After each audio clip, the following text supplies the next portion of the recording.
Wake up, Billies. We gotta keep moving. Na na na na. Wake up, Billies. Wake up, Billies. Everybody gotta put their time in. Wake up, Billies. Wake up, Billies. Voice of opinion and place your calling. WB. Get up, make every day count. Don't waste it, people. Do your part, play a role, get where you need to. You can tune in from work or in your vehicle. If you got a problem, pick up the phone. Why wait? It's a time calling. It's a show with no matter even if you're at home. Just call in. WB. Wake up, Billies. Wake up, Billies. Another day is here. Wake up, Billies. Wake up, Billies. We gotta keep moving. Na na na na. Wake up, Billies. Wake up, Billies. Everybody gotta put their time in. Wake up, Billies. Wake up, Billies. Voice of opinion and place your calling. WB. Be yourself, see yourself. This is a show, my people. Billies our hope, so to need less reason. Nobody feel left out, is the vibe we dealing. Let's find a solution. Yeah. Love, respect, unselfishness and cooperation.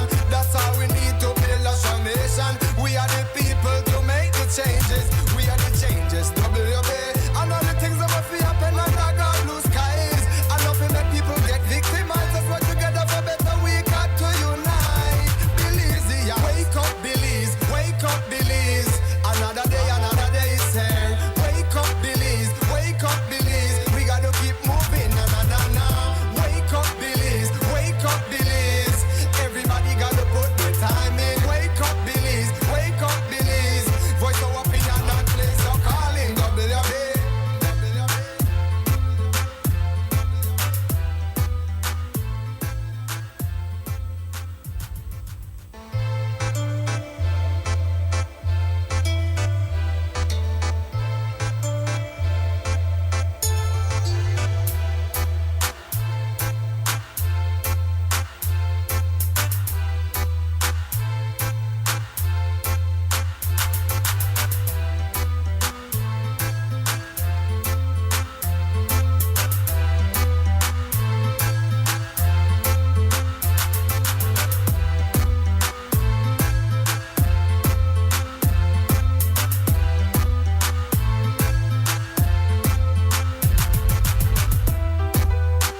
right, welcome. This is WUB, Wake Up Belize Morning Vibes. It's a Friday morning, the 14th day of March, and also the 14th day of Ramadan.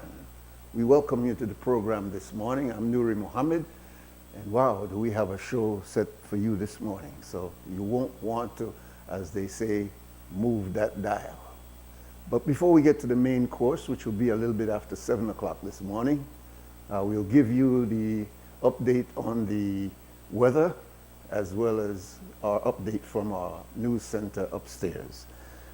Today's forecaster is Mr. Tariq Matthews.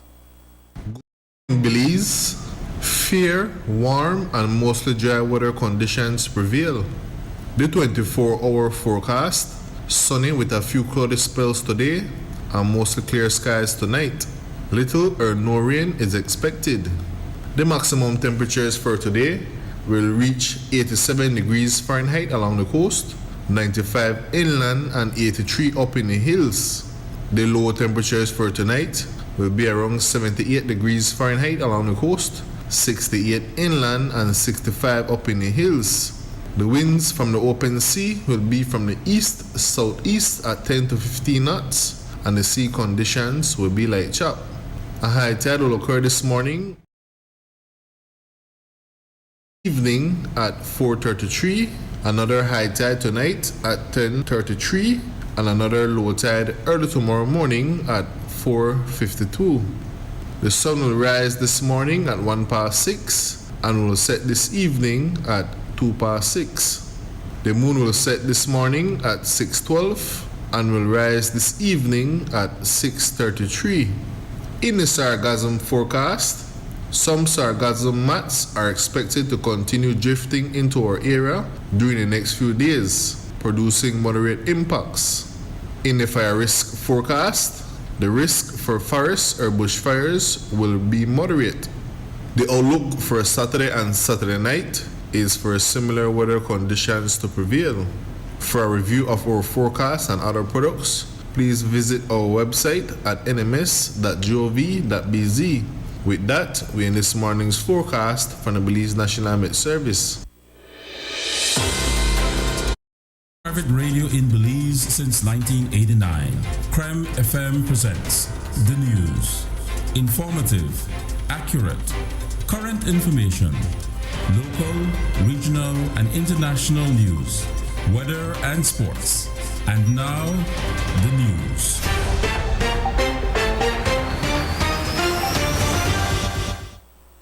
History was made on Wednesday's 2025 general elections, in which the incumbent People's United Party retained 26 seats and the opposition held on to 5. The distribution is similar to that of the 2020 general elections, though the actual divisions held by each party have changed. The PUP won a historic 67.91% of the vote cast, while the two factions of the UDP combined received 29.51%. The PUP increased its margin of win from the 2020 elections by 9.1%. Overall, voter turnout was historically low at 64.97% compared to 81.86% in the 2020 generals. PUP leader John Briceño was sworn in as Prime Minister for a second term at an event that took place after 2 on Thursday afternoon at the House of Cultural Grounds in Belize City. After the swearing in, the Prime Minister delivered a brief speech in which he cautioned his colleagues who had come from all over the country not to get carried away by this win. And I know that right now we're in a mood for celebrations, and rightly so. You have earned that. But the task ahead of us is going to be a difficult one, as I said last night when I addressed the nation. It's going to be a challenging one. the world continues to change very quickly. And for a small country like Belize, we have to be able to adapt and to be able to be moving with the changes and to ensure that at all times we can always keep the Belizean people in mind, that the decisions we make will be to make their lives better.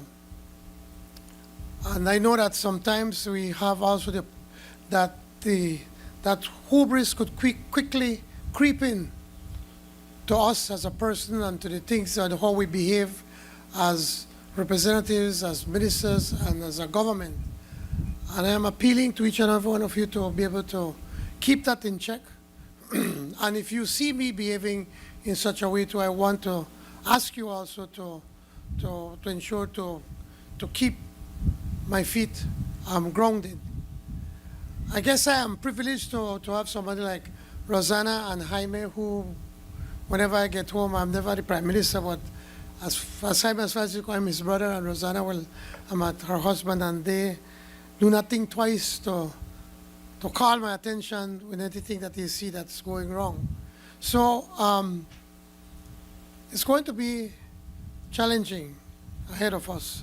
Second terms are usually when governments tend to be relaxed and in many instances make some not too good decisions. I am appealing to you representatives and to the new cabinet for us to be that exception, for us to turn things around, to show that we are going to build on what we have done over the past 4 years and 4 months, and to be able to do even more so that the Belizean people can feel satisfied that they have made the right decision on March the 12th. We are not going to let them down, we're not going to deceive them, and we're going to work hard every single day. Reports to Creme News XTV are that the Prime Minister intends to announce his cabinet over the weekend, with the actual swearing-in taking place on Monday. Already known is that Francis Fonseca will retain Foreign Affairs, while Education and Culture will be reassigned.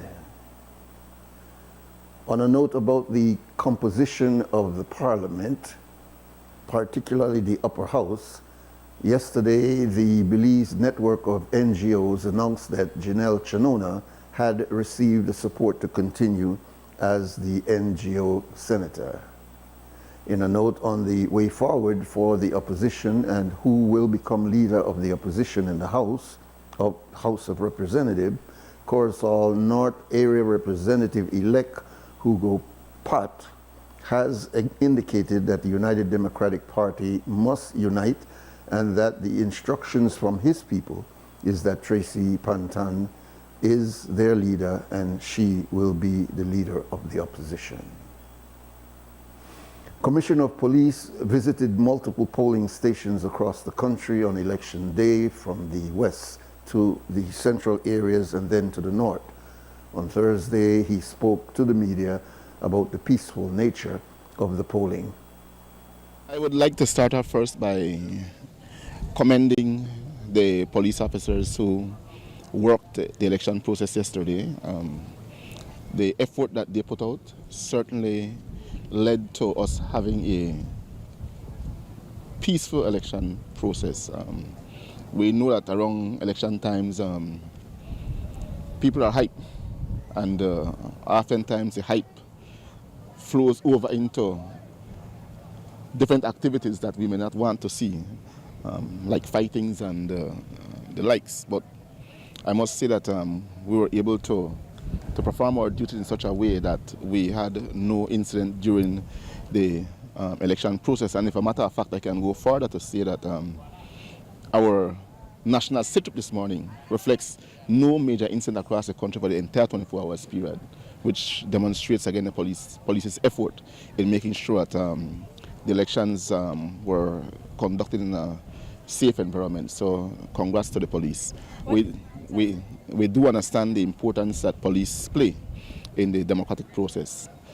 I know that there were some skeptics going into the election considering the flare-up we had over the weekend gone as to whether or not it will be safe for people to come out and vote, and I had given a commitment to the Belizean people that we will do our utmost best in making sure that the environment for the election was safe, and we achieved that, and so I commend the police for the stellar performance. In a first for general elections in Belize, Mary Carmen Plata, the head of the Organization of American States Electoral Observer Mission, addressed the local press about its objectives. The 12-member team met several stakeholders and members of the government, and on the day of the elections, they visited multiple polling stations. Met with the main, with the parties that are participating in the election, the political leaders and different stakeholders, the authorities as well. So we've been looking at different aspects such as technology, electoral processes, different aspects of the election from the beginning, from the outset, and then today in the end. The Organization of American States has made recommendations from previous electoral observer missions that there be a redistricting. That has not happened. Are you satisfied with the manner in which the court proceedings are going? We are reviewing the present situation of that, and that will be included also in our report. We've, of course, been asking and following up on our prior recommendations, and that will be included also in the report. We will issue a report at the end of the process, a preliminary report in the coming days, and later on a full report. So definitely something that we'll be looking into and reporting on. For the benefit of our viewers, those who may not understand why this is important or significant to the process, can you explain the nature of this mission and why it is important for it to be done? Yes, it's important because it supports the electoral authorities as well as the different parties and the process itself. So we follow up on the different matters that can improve the democratic process in Belize and that can help people actually participate in an environment that is truly attending to the needs of everybody, so that everybody participates in the best way possible. How do you view that our laws actually allow that if a candidate is uncontested in any division, they are immediately returned on nomination day? Well, we don't look into the particular local aspects of the election, but we definitely speak to the stakeholders. So we will report on any issues that come up through our process of review and report on that as well. Is this unprecedented, or does that happen elsewhere? Well, it's likely that it can happen in other jurisdictions, so we would report on that as much as it does. Another aspect that Plata says that they reviewed during their visit is campaign finance matters. And that's our news package for this morning, the 14th day of March 2025. There's more news coming up after the morning stew. That is the program that follows us. That would be about 12. There's also an update at 3, a full news broadcast at 5:15, all this on Creme Radio. Here on XTV, we bring you the entire news for the day at 6 o'clock this evening. It's now 8 minutes to 7 o'clock. We'll take a short break and come back. We have early guests coming in. The first private radio in Belize since 1989. The news. Informative, accurate, current information, local, regional, and international news, weather and sports.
right, welcome back. This is WUB Wake Up Belize Morning Vibes, and we are going to open the phone lines. Our number here is 280-5848,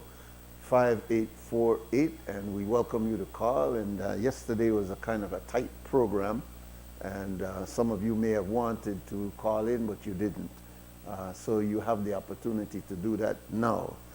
And if time permits and the circumstances are there, we will also open up the phone lines with our guest this morning. But we will open it now until we've got him settled in. Our numbers here, 280-5848. I think the big thing on everybody's mind is to see which elected representative will get which ministry. We know that Francis Fonseca will now become the Honorable Francis. Well, he's already honorable once he makes it into the House, but we know that he is going to become the Minister of Foreign Affairs. As you know, he was also the Minister of Education and Culture, and Niche, and all these other portfolios, and we're not sure exactly who will get those. And of course, you know, Karim Musa, who has been the Minister of Home Affairs, which is responsible for a very large portfolio that includes the police department. We don't know if he will retain that. And of course, there are some other big, huge ministers now. Mr. Anthony Mala, who has been doing an excellent job there in the tourism sector. I'm not sure if you want to remove him from that success and replace him with someone else, but we'll see. Then, of course, Hosimai, who is also a farmer, a graduate, many people don't know, of the Tuskegee Institute. That is a black university in southern United States that's based on agriculture. And he's a graduate of that university, and he is the Minister of Agriculture. So I'm not sure what kind of movement will take place, but you have some young persons moving in, such as Mr. Leal. Young Leal replaced his father in the Belize Rural North, and he has also been CEO in one of the ministries early in the administration, and one would like to see where he goes. Many times when these persons are first time elected, they are given what they call Minister of State, which is an animal that many people quite don't understand how that works. They are usually the deputy-like, even though they're not called that, in a substantive ministry. So we had Zabane as a as a Minister of State in the Ministry of Education. We had a number of them, let me put it that way. Mr. Gilroy Usher and help me remember some of these, what you call Minister of State. So we're not sure. Osman Martinez also became a Minister of State after he won the by-election, and one would wonder if he gets advanced now into becoming a full-fledged minister. So we won't speculate because it will happen over this weekend, and by Monday we should see what the substantive list actually looks like. On the part of the opposition now, that's still a wait and see. We read this morning in our news brief that Hugo Pat, one of the returning persons to the House, says that his people are saying that Ms. Tracy Pantan should be the substantive leader of the opposition now that Shine Barrow's group has evaporated. So it's important now to see how they fix that. They have a court case still pending. Perhaps some level of magnanimity we, come into that environment, and he may just step back and say, well, we'll drop that case altogether. We'll see. Welcome, caller. Good morning, sir. Good morning. I'm hearing this, Mr. Tracy, the BD leadership. But I think he person needs to go for the leadership. Yeah. You know. I didn't hear you. You said she should what? She should what? I said she and them should go for the leadership. Go for the leadership? Yeah, for the United Democratic Party, she and them. I said Mr. Tracy should go. Mr. Hugo Pat should go. And the man in Queen's Square should go for the leadership. Mr. Hiller. I'm coming to something was saying yesterday, no? Mr. Tracy should be. And I hear Mr. Hugo Pat say, I think you see, I believe none of them have the quality to be a leader, to go out and speak internationally. You see what I'm saying? I don't. Walk your position. Good morning, sir. I gotta go. All right, yeah. Okay. That sounds like true wood. But please call and give your opinion. Everybody has their opinion. I don't think you could say that Tracy Tega Pantan is a person who cannot address an international audience. I don't know what you're talk about. Mr. Hugo Pat has been very much a reserved leader, even under the 13 years of the UDP. Some people have a personality that their power is within a small scope and not necessarily public.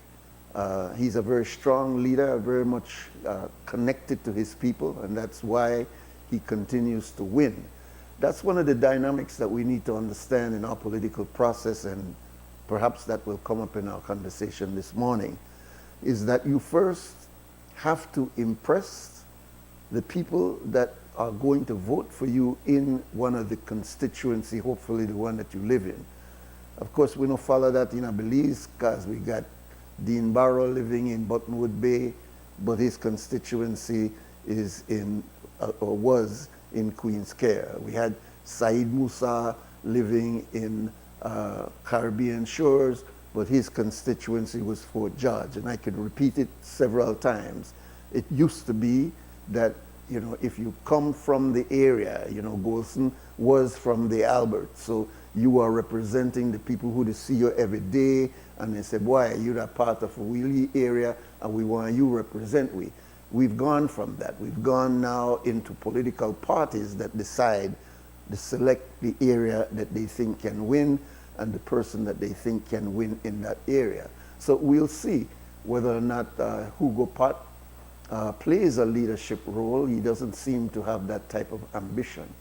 I don't think the UDP, if wisdom prevails, would want to continue this debacle actually that has affected their party over the last 2 or 3 years. It's a demise that started way back with the accusations of wife and spousal abuse, corruption, and being kicked out of being blocked from ever going to the United States because you're declared. There were several things that started to chip away from the confidence that people had in the United Democratic Party. And so there is a real restructuring that needs to take place in that party.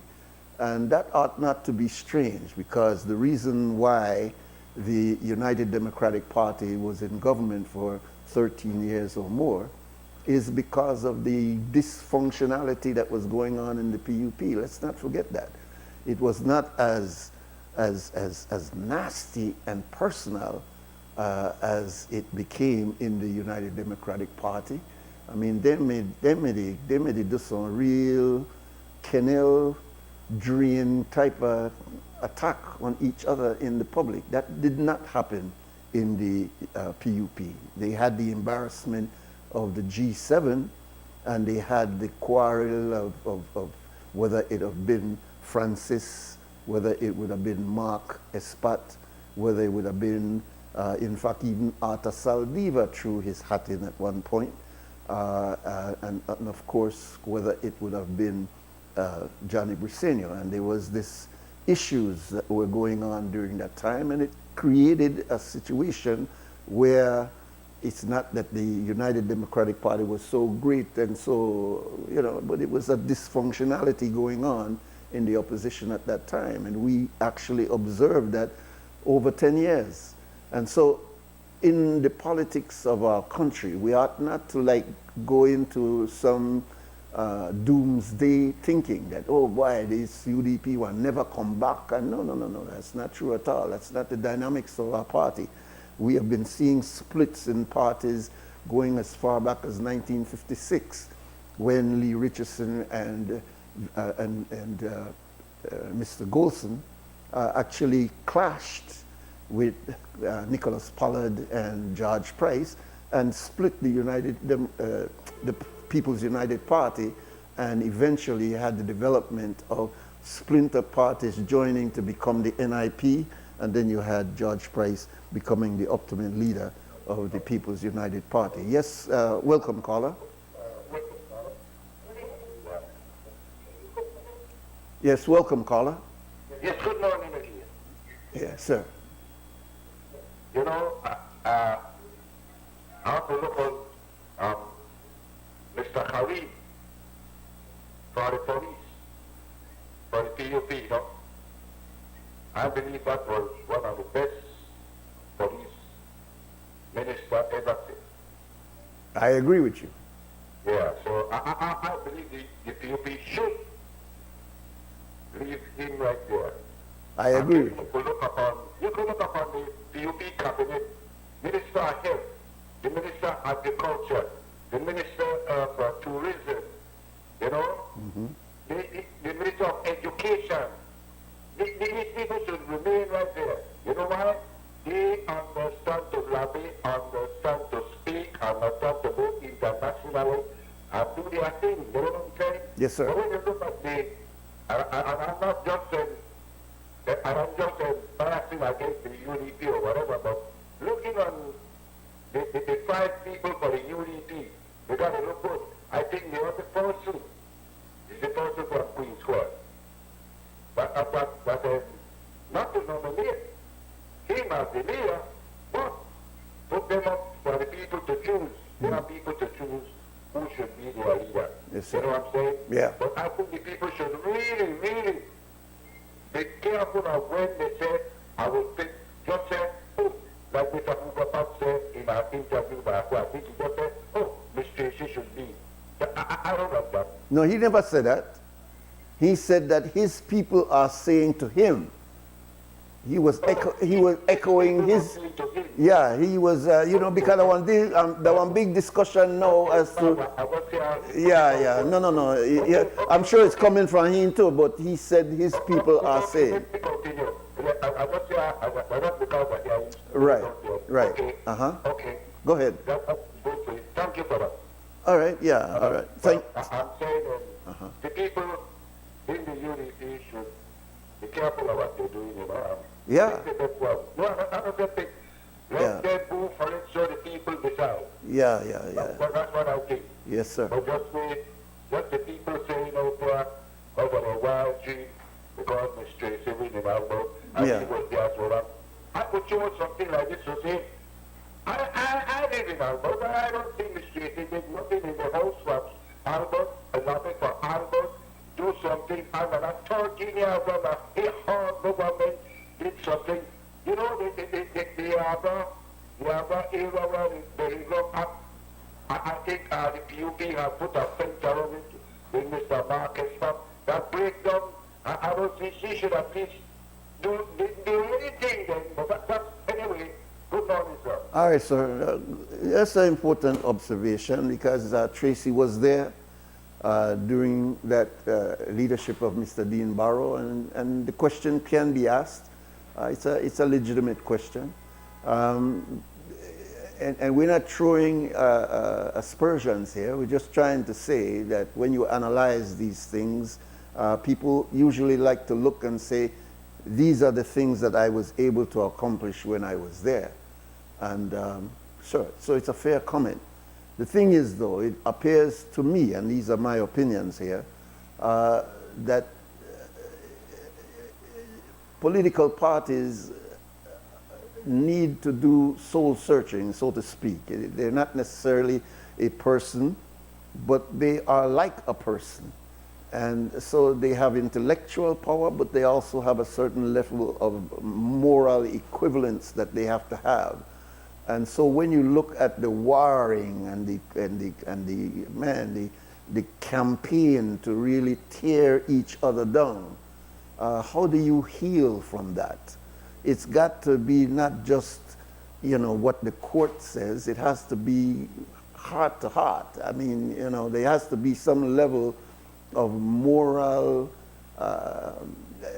We got to get together and start to love each other again. And I'm not talking about romantic love as much as I'm talking about the agape, the kind of feeling for each other and forgiving each other. Because what the Tracy side said about Shine and what the Shine said about Tracy, you know, was really, you know, it was really the kind of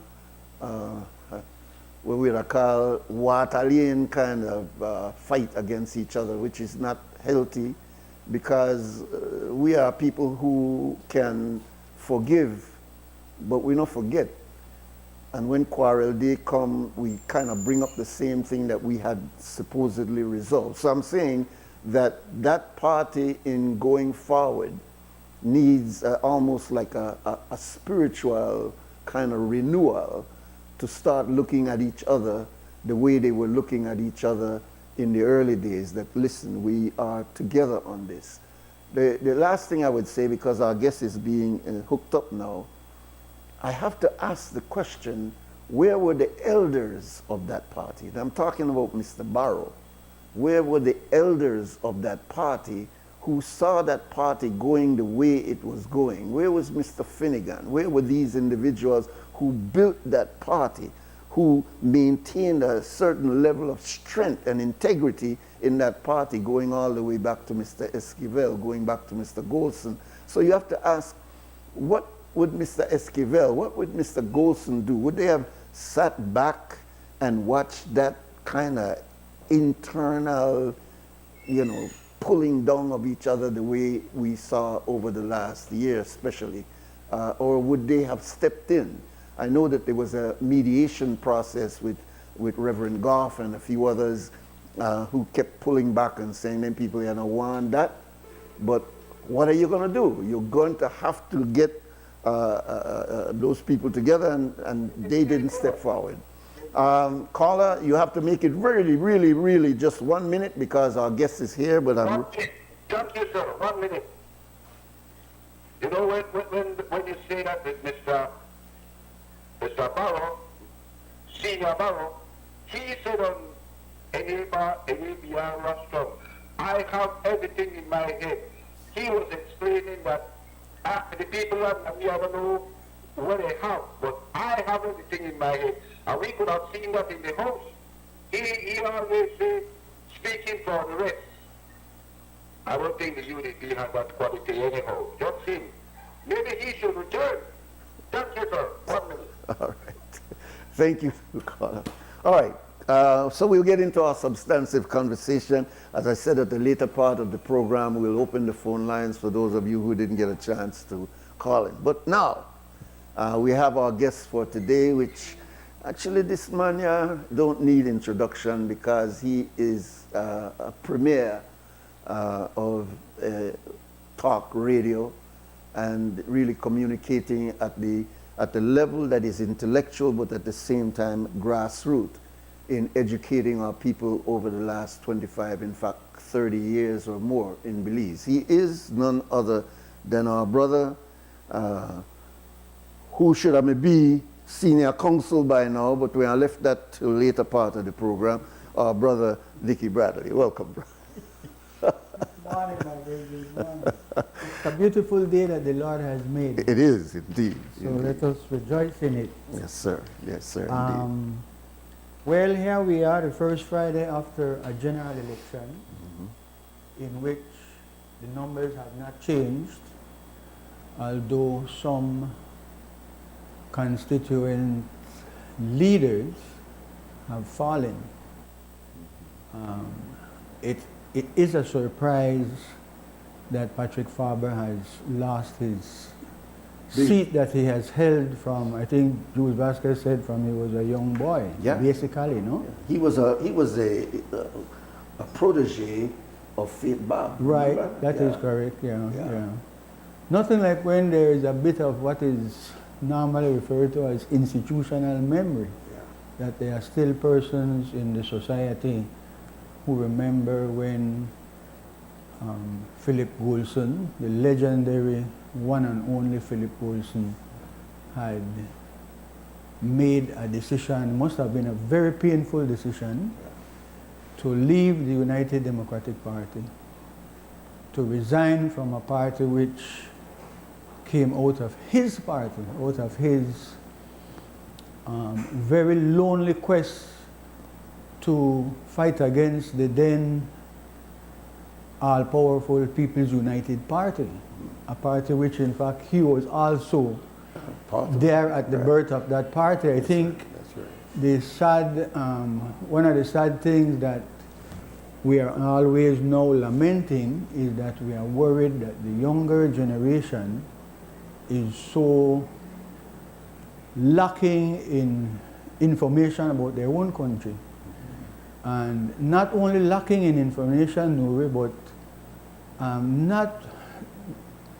they don't really have no interest in learning it anyhow. No, that's the problem. So it falls on CREM, as it has always fallen, now CREM XTV, and on the other media houses, and the 3 universities in our midst, and the school system, to really make a concerted effort to try and find a way to make the information available without giving it like to try push a whole big meat in your mouth. No? It comes the way education comes, so that it is properly digested and understood. But you know, I want to say, because guess what? When in the early 90s Mr. Goulson walked away from a political party which was in government, that was a lonely, painful decision. So let me just get this little small part out. The People's United Party is a party that can boast rightfully, and they have been failing to do that as part of the ongoing education of the citizens of the country. The People's United Party can take credit for fighting and bringing to our country, which was owned and controlled by the British. It's a PUP that brought what is referred to in the textbooks as, they call it universal adult suffrage, meaning that everybody is entitled to vote. At that time, once you were 21 years of age, you had the right to mark your X and put it in the ballot box. It is the PUP that advocated for that. As a young boy in school, along came Evan X. Hyde with a cultural organization called UBAD, a name which is still somewhat around, the United Black Association for Development, UBAD. And UBAD started advocating for the 18-year-old citizens of Belize to be able to vote. I want to remember this, you know. When you're 18 and then days there, then could make you join the army and go fight Guatemala. You can be treated as an adult, and you were an adult, but you could not vote. And along came this organization. And the first time I saw a man named I know his other name, but Nuri Mohammed, he was standing up at a meeting of the then UDP, not far from Dean Street. It would have been on Dean Street, if my memory is correct. And there was a rostrum, and the UDP had a meeting, and Ken Tillett was the orator. And I saw you kind of like a little skeptical, shaking your head, because he had this trademark where he would take the national anthem and say that I'm a Belizean and so on and so on. So I'm saying that, I'm trying to say people make a difference. One man, one woman could make a difference. Along came UBAD in my time, which drew massive amounts of young people. Probably the first time in the history of our country that young people started coming out to public meetings all over the city and all over the country, because, I want you also hear this, there was only one Pilinki radio station, and it was 100% controlled by the ruling party in government. And nobody can pick up no phone and call nobody. You know, that came because Evanex Hyde had a Wednesday night program, right, basically where we are sitting, and started that small revolution which contributed so much to our democracy and to be able to hear what people are saying. So UBAD was not a political party, it was a cultural, social phenomenon. Yeah. Massive amount of young people, when you go to the Pongyard Bridge and you were able to maybe sit on the railing and survey the crowd that attended every one of the meetings. Yeah, indeed. It was an amazing thing, it was an amazing time that an organization which is not interested in the PUP, UDP, bull, I won't use the other word, were speaking to the issues of the day. And the young generation has been totally, completely deprived of hearing young people, because they were then young. Evanex Hyde had come back from one of America's most outstanding set of universities. He got a scholarship in Belize and came back and just literally threw himself into the issues of the day, which, by the way, will cause you to come up against the political forces which have no interest in informing and educating the younger generation. It was an incredible time. So let me then say to you, that was happening while Philip Golson and the other leaders who were on one side of the political divide. People's United Party can take credit for bringing the vote to 21-year-olds, and in my humble view, it is Evanex Hyde and his movement that put on the pressure that persons who are 18 years of old must get the right to vote. And they succeeded. That's why I don't go vote when I'm 18. They also fought to free up the airwaves so that we could hear other views. I remember, I'm going to say this now that my mind is starting to get into gear. I'm going to say this because I was looking through last week's Mandala. I'm going to tell you that in my memory, I think I heard of Lord Rayburn had come out with a song. I'm going to tell you the words, don't jump to any conclusions yet. A warm a cock. And then the other line was gimme me cock. Cock, C-O-C-K. But it turned out, as the rest of the words started coming, he's talking about the rooster. He's talking about a fowl. A warm a cock.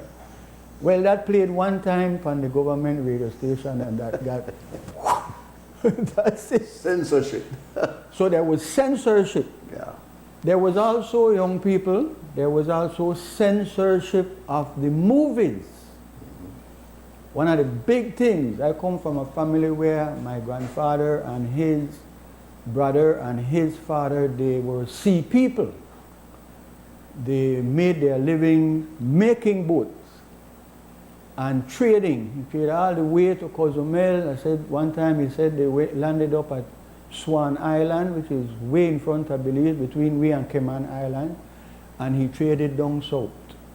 And we have family members in El Salvador because he ended up breeding one or two of our Hispanic sisters in that country.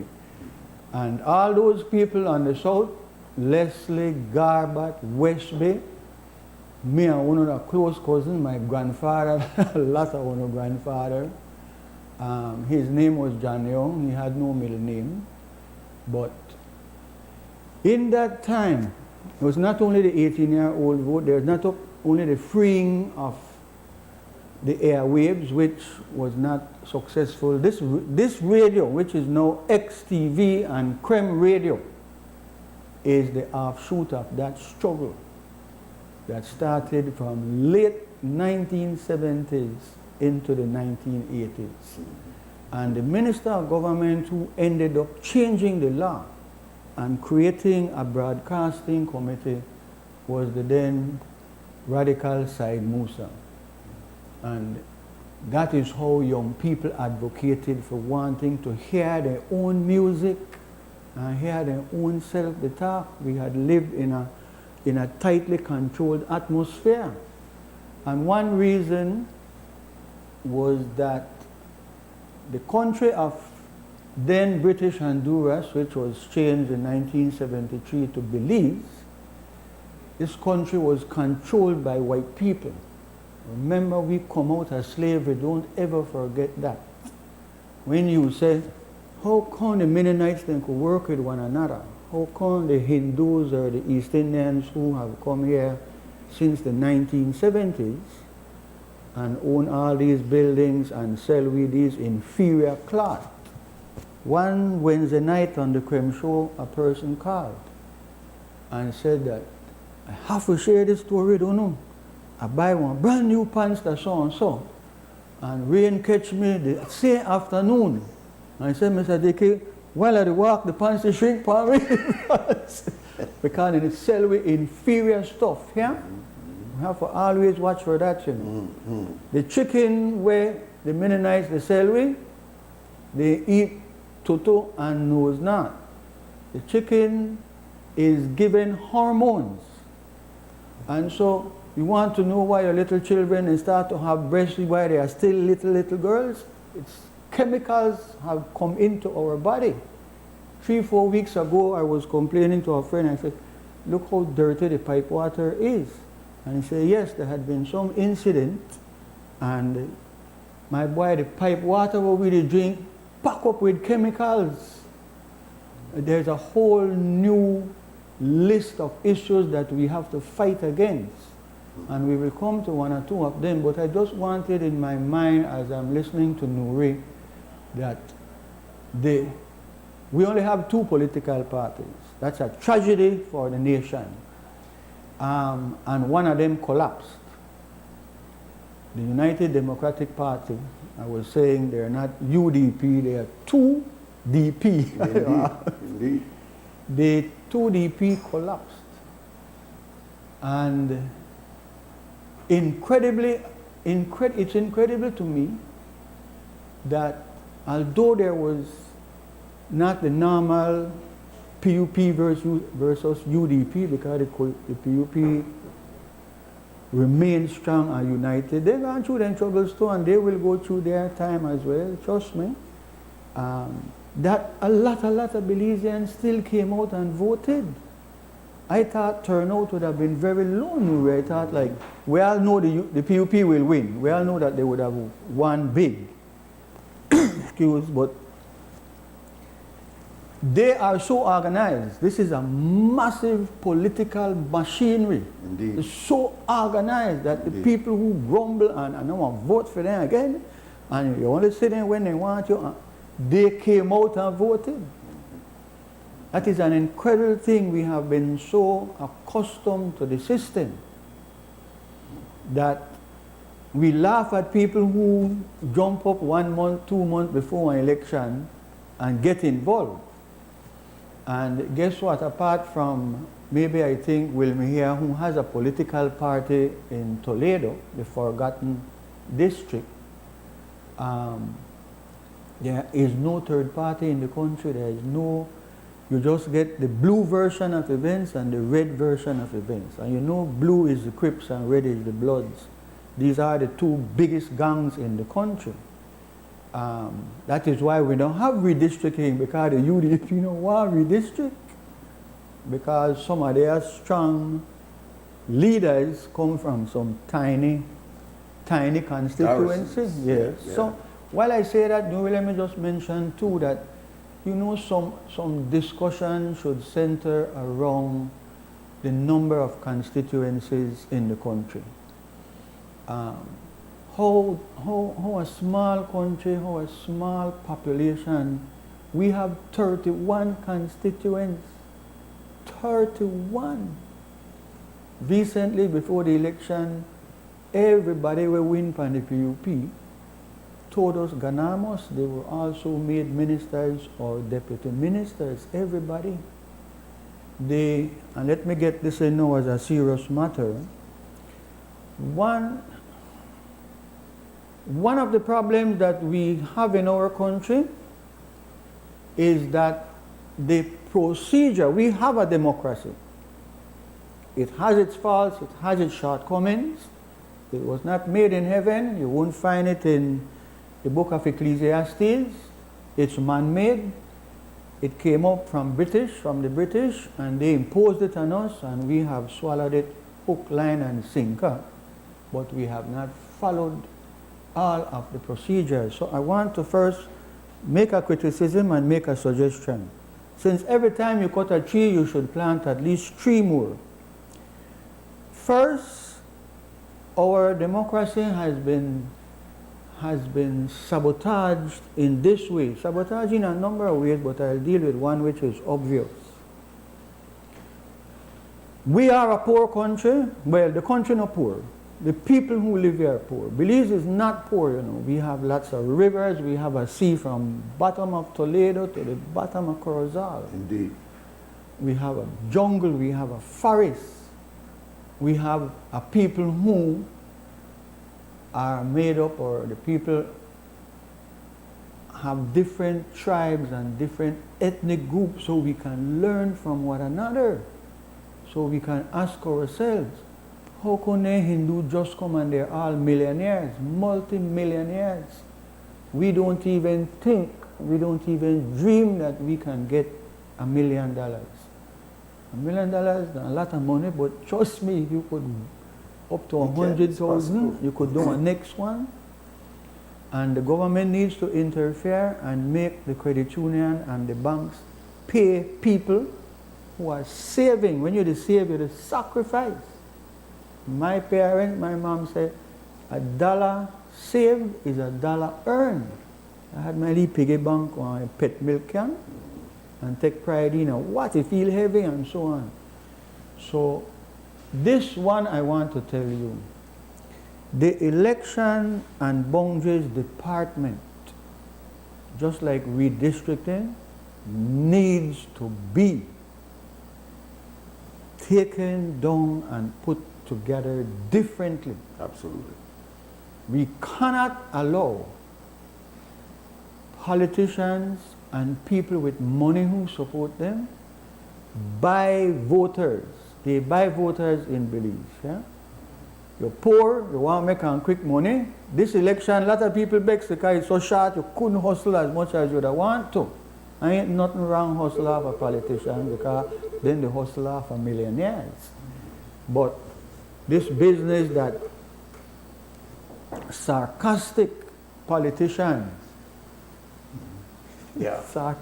politicians, I correct, but I get this one out. Sarcastic politicians can go to people and say, I got 3 voters will support me and give you so much 100 for making them register your place.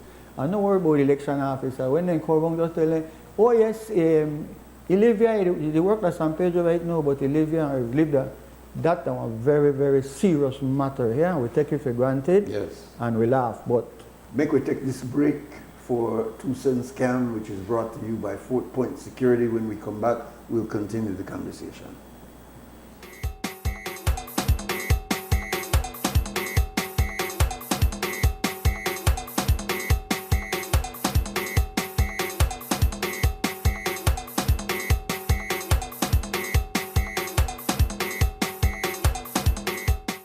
You're watching WB and this is XTV. I don't know that Big Up Friday. Look, we'll get people in Big Up on the Friday. Man, I want to big up y'all for doing a good job, brother. And man, the thing is about the big up, we need to big up all Belizeans. Because all of we contribute to what make it the #1 spot in the world for tourist destination. That your 2 cents. That's right. All right. Okay. You got it. Big up all my fellow Belizeans from Medina's Jewelry. All right. The fishing market, Mr. Baba, and you know the nice food when I got out. Big up yourself, to make sure we get back with sugar, with flour, and with rice. All right, good. No, big up the fish market and big up my YouTube channel, Tug and War, Belize, me say. Don't You have say. to see it to believe.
welcome back. This is WUB Wake Up Belize Morning Vibes, and our guest, of course, is our brother Dickie Bradley. And when you listen to Richard Dickie Bradley, you can tell that all our sessions here become opportunities for education.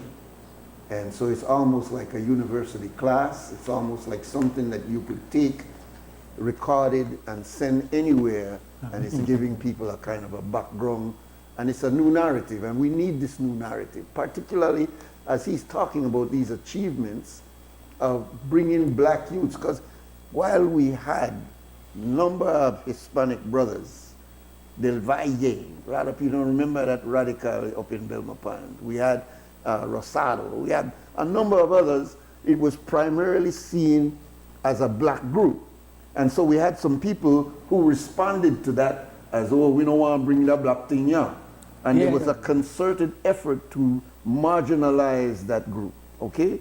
Said was no black youth, Assad was no black youth, but they were very much in that movement of trying to bring a certain amount of consciousness. In fact, the black people in the PUP were against Evanex and Said and Assad. Yes, especially black Belizean fighting. Listen, you all don't know that. I tell you, Evanex Said got arrested more than one time. Yes, man.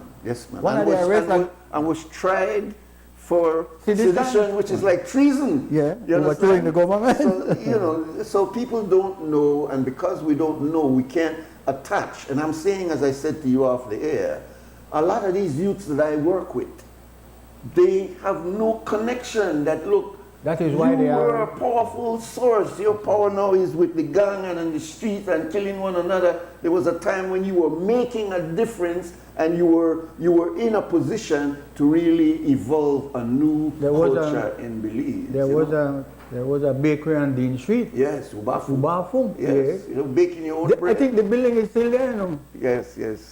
Let me just say this, since you mentioned Lionel Del Valle, yes. His wife passed about 2 weeks ago in Belmopan, who had started Caladium restaurant. Yes. Lionel, so my belated condolences to indeed. the family here. That was a powerful brother. Lionel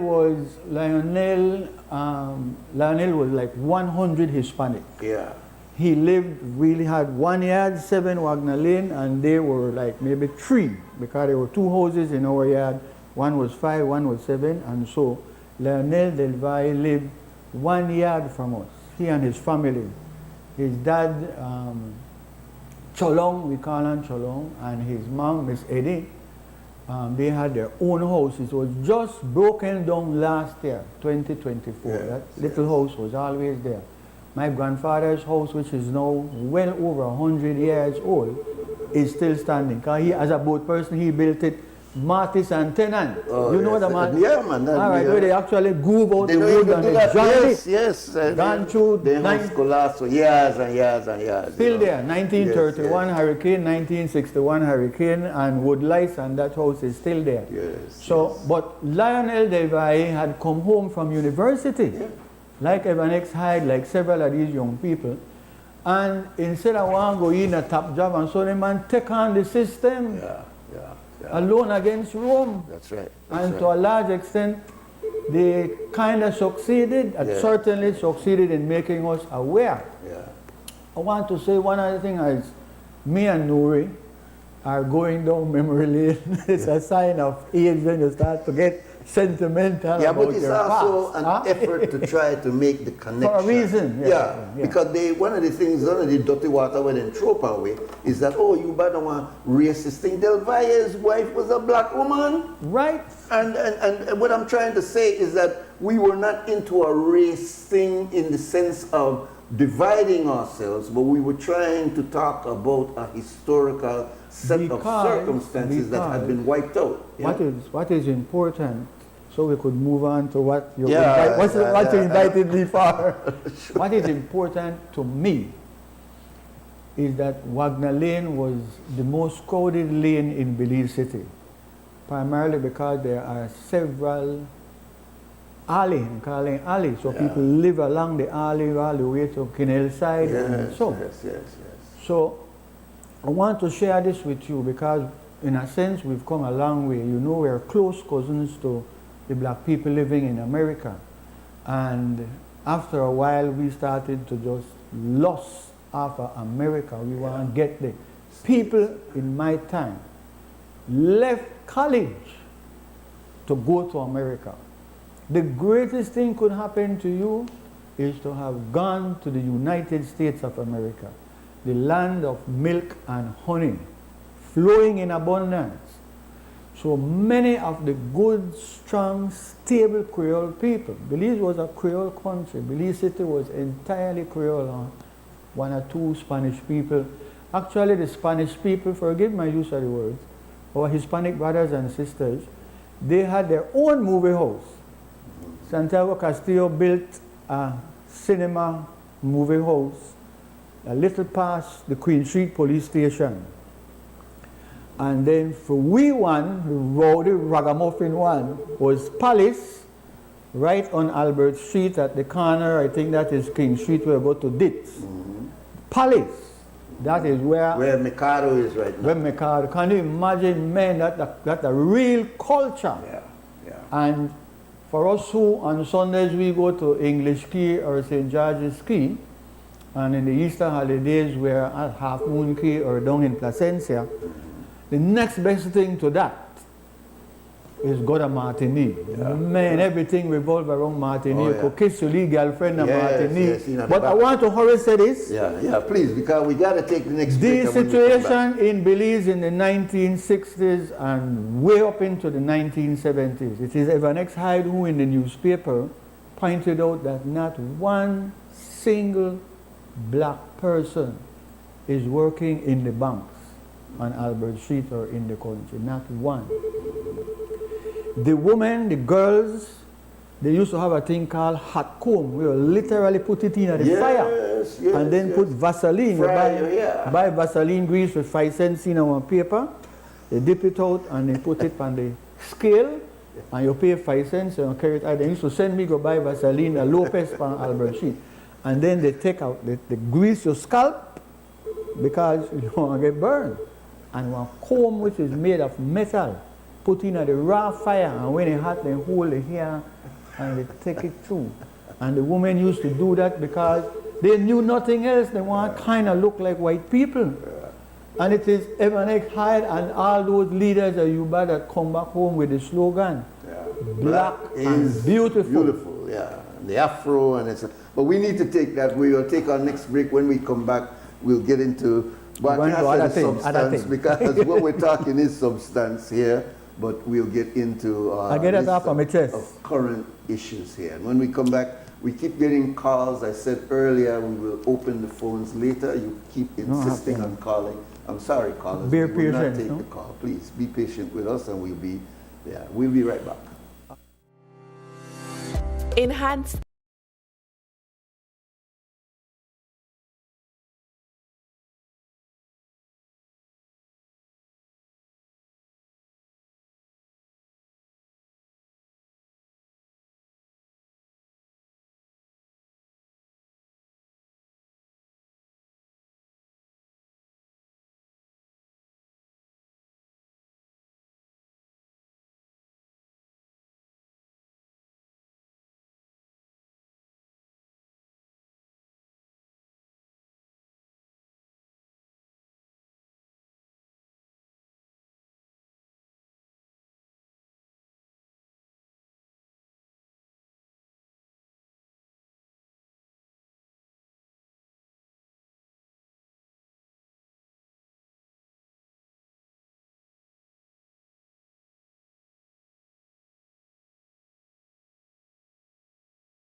right, welcome back. This is WUB on a Friday morning, and it started off with a narrative, and it's an important narrative that we have to address, even though it's the elephant in the room. No one wants to touch it. Some people say, oh, you try to get black thing. It's not a black thing. It's a historical narrative as to a part of our history that we have to understand how it fits into what's going on today.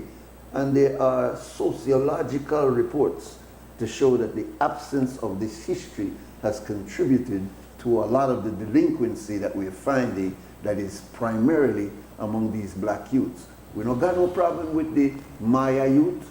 We don't got no problem with the Mestizo youth, not like this. We don't got it with the Mennonite youth, and they're all young people the same. How is it that we have this particular kind of problem?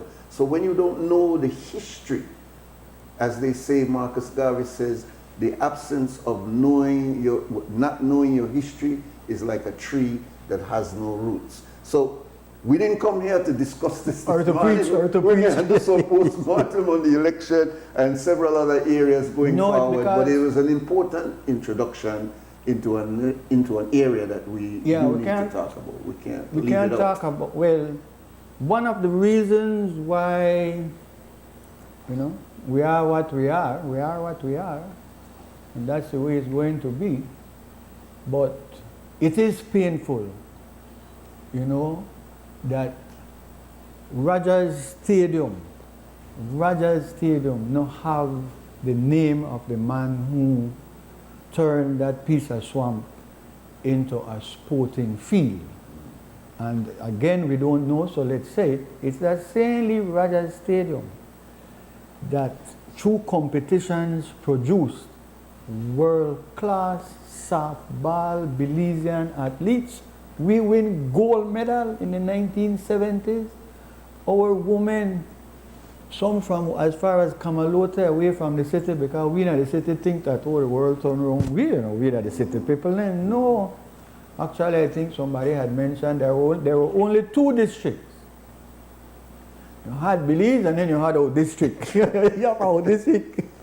You know, Bushi. Yeah, instant. But on a serious note, so we have to admit it. Something is wrong with we. Yeah? We must take the blame where it lies. There's a building on Barracks Road. More than likely, the money to build that building came from a full-blown, full-fledged, Belizean, successful businessman. Millionaire. That's right. Isaiah Martis. And in those days, to be a millionaire was $1 billion today.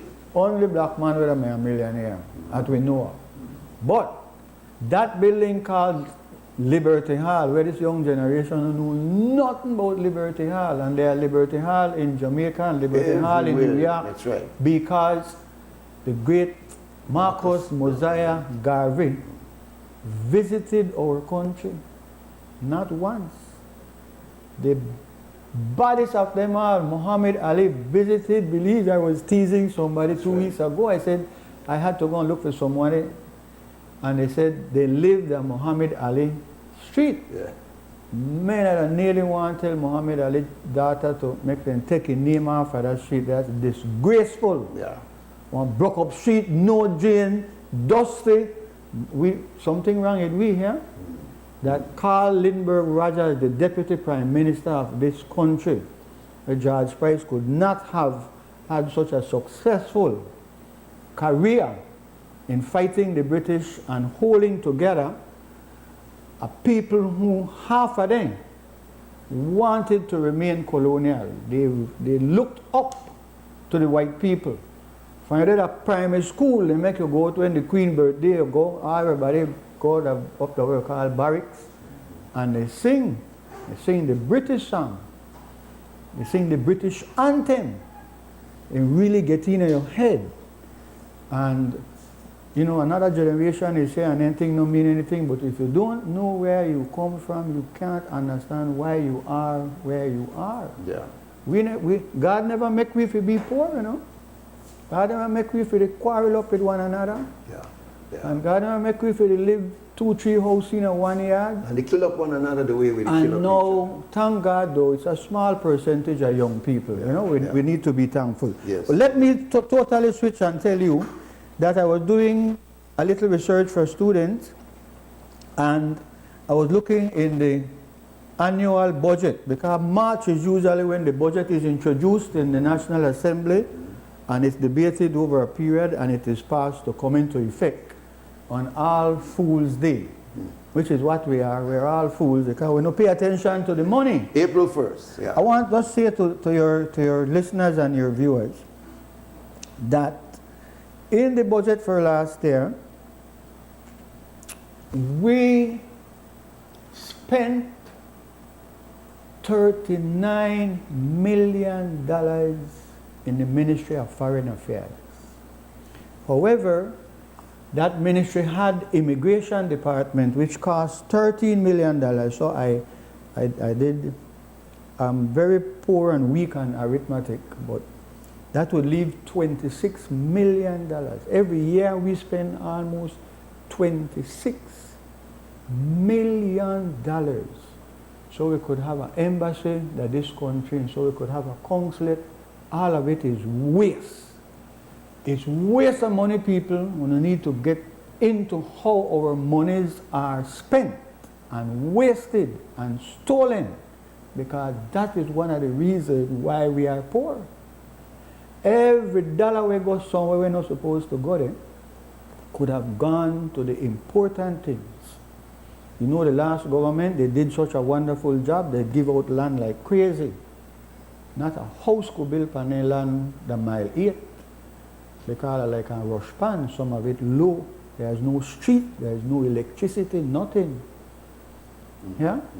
It's a crime to give poor people one land when they don't have money for even go chop it. Those days should be gone when you give somebody something. And we don't talk about give, because free thing no good.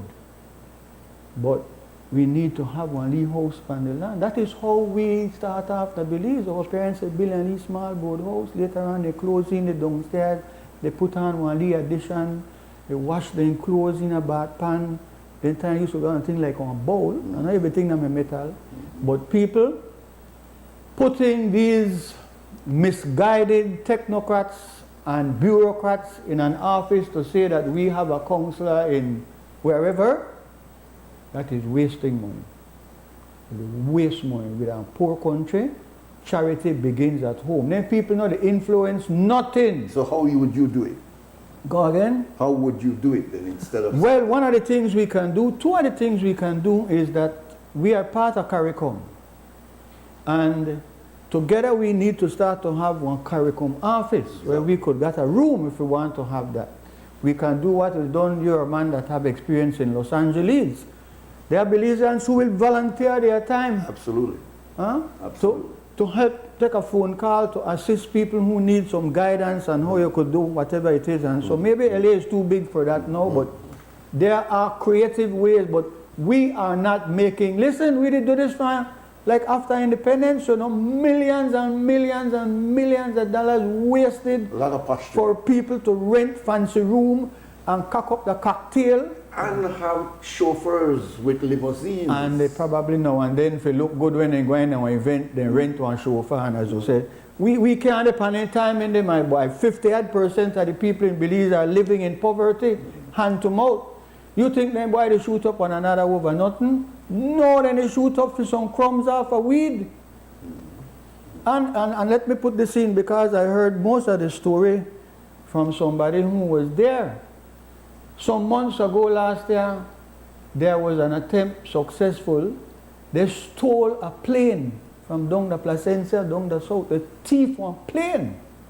It's only when the plane is taking off, they overlook the fact that electrical wire, and so it got caught, but they were successful in stealing a plane. Now they will tell you, oh, that must be drug related. They want thief on plane. How much drugs do you think are going on in these small plane? What if somebody, the thief that, we fly that and land that in one of the American cruise ship we can't believe. There are a lot of people in this world that hate America, you know. We know they think, we know. We there security, and we're not even security playing there, my boy. Huh? You know they shamed the United States of America, where its enemies were able to get their hand on some big jet. Then they write to America, they train to be pilot. They only want to know how to steer the plane into a building. And they slam into the World Tower. Gone out of the Pentagon and slam into their war machinery headquarters. So there are so many things that we need to deal with. So let me mention that to you as one of several things. Now listen to this other one. We are spending $73 million every year on the BDF and the Coast Guards. $73 million.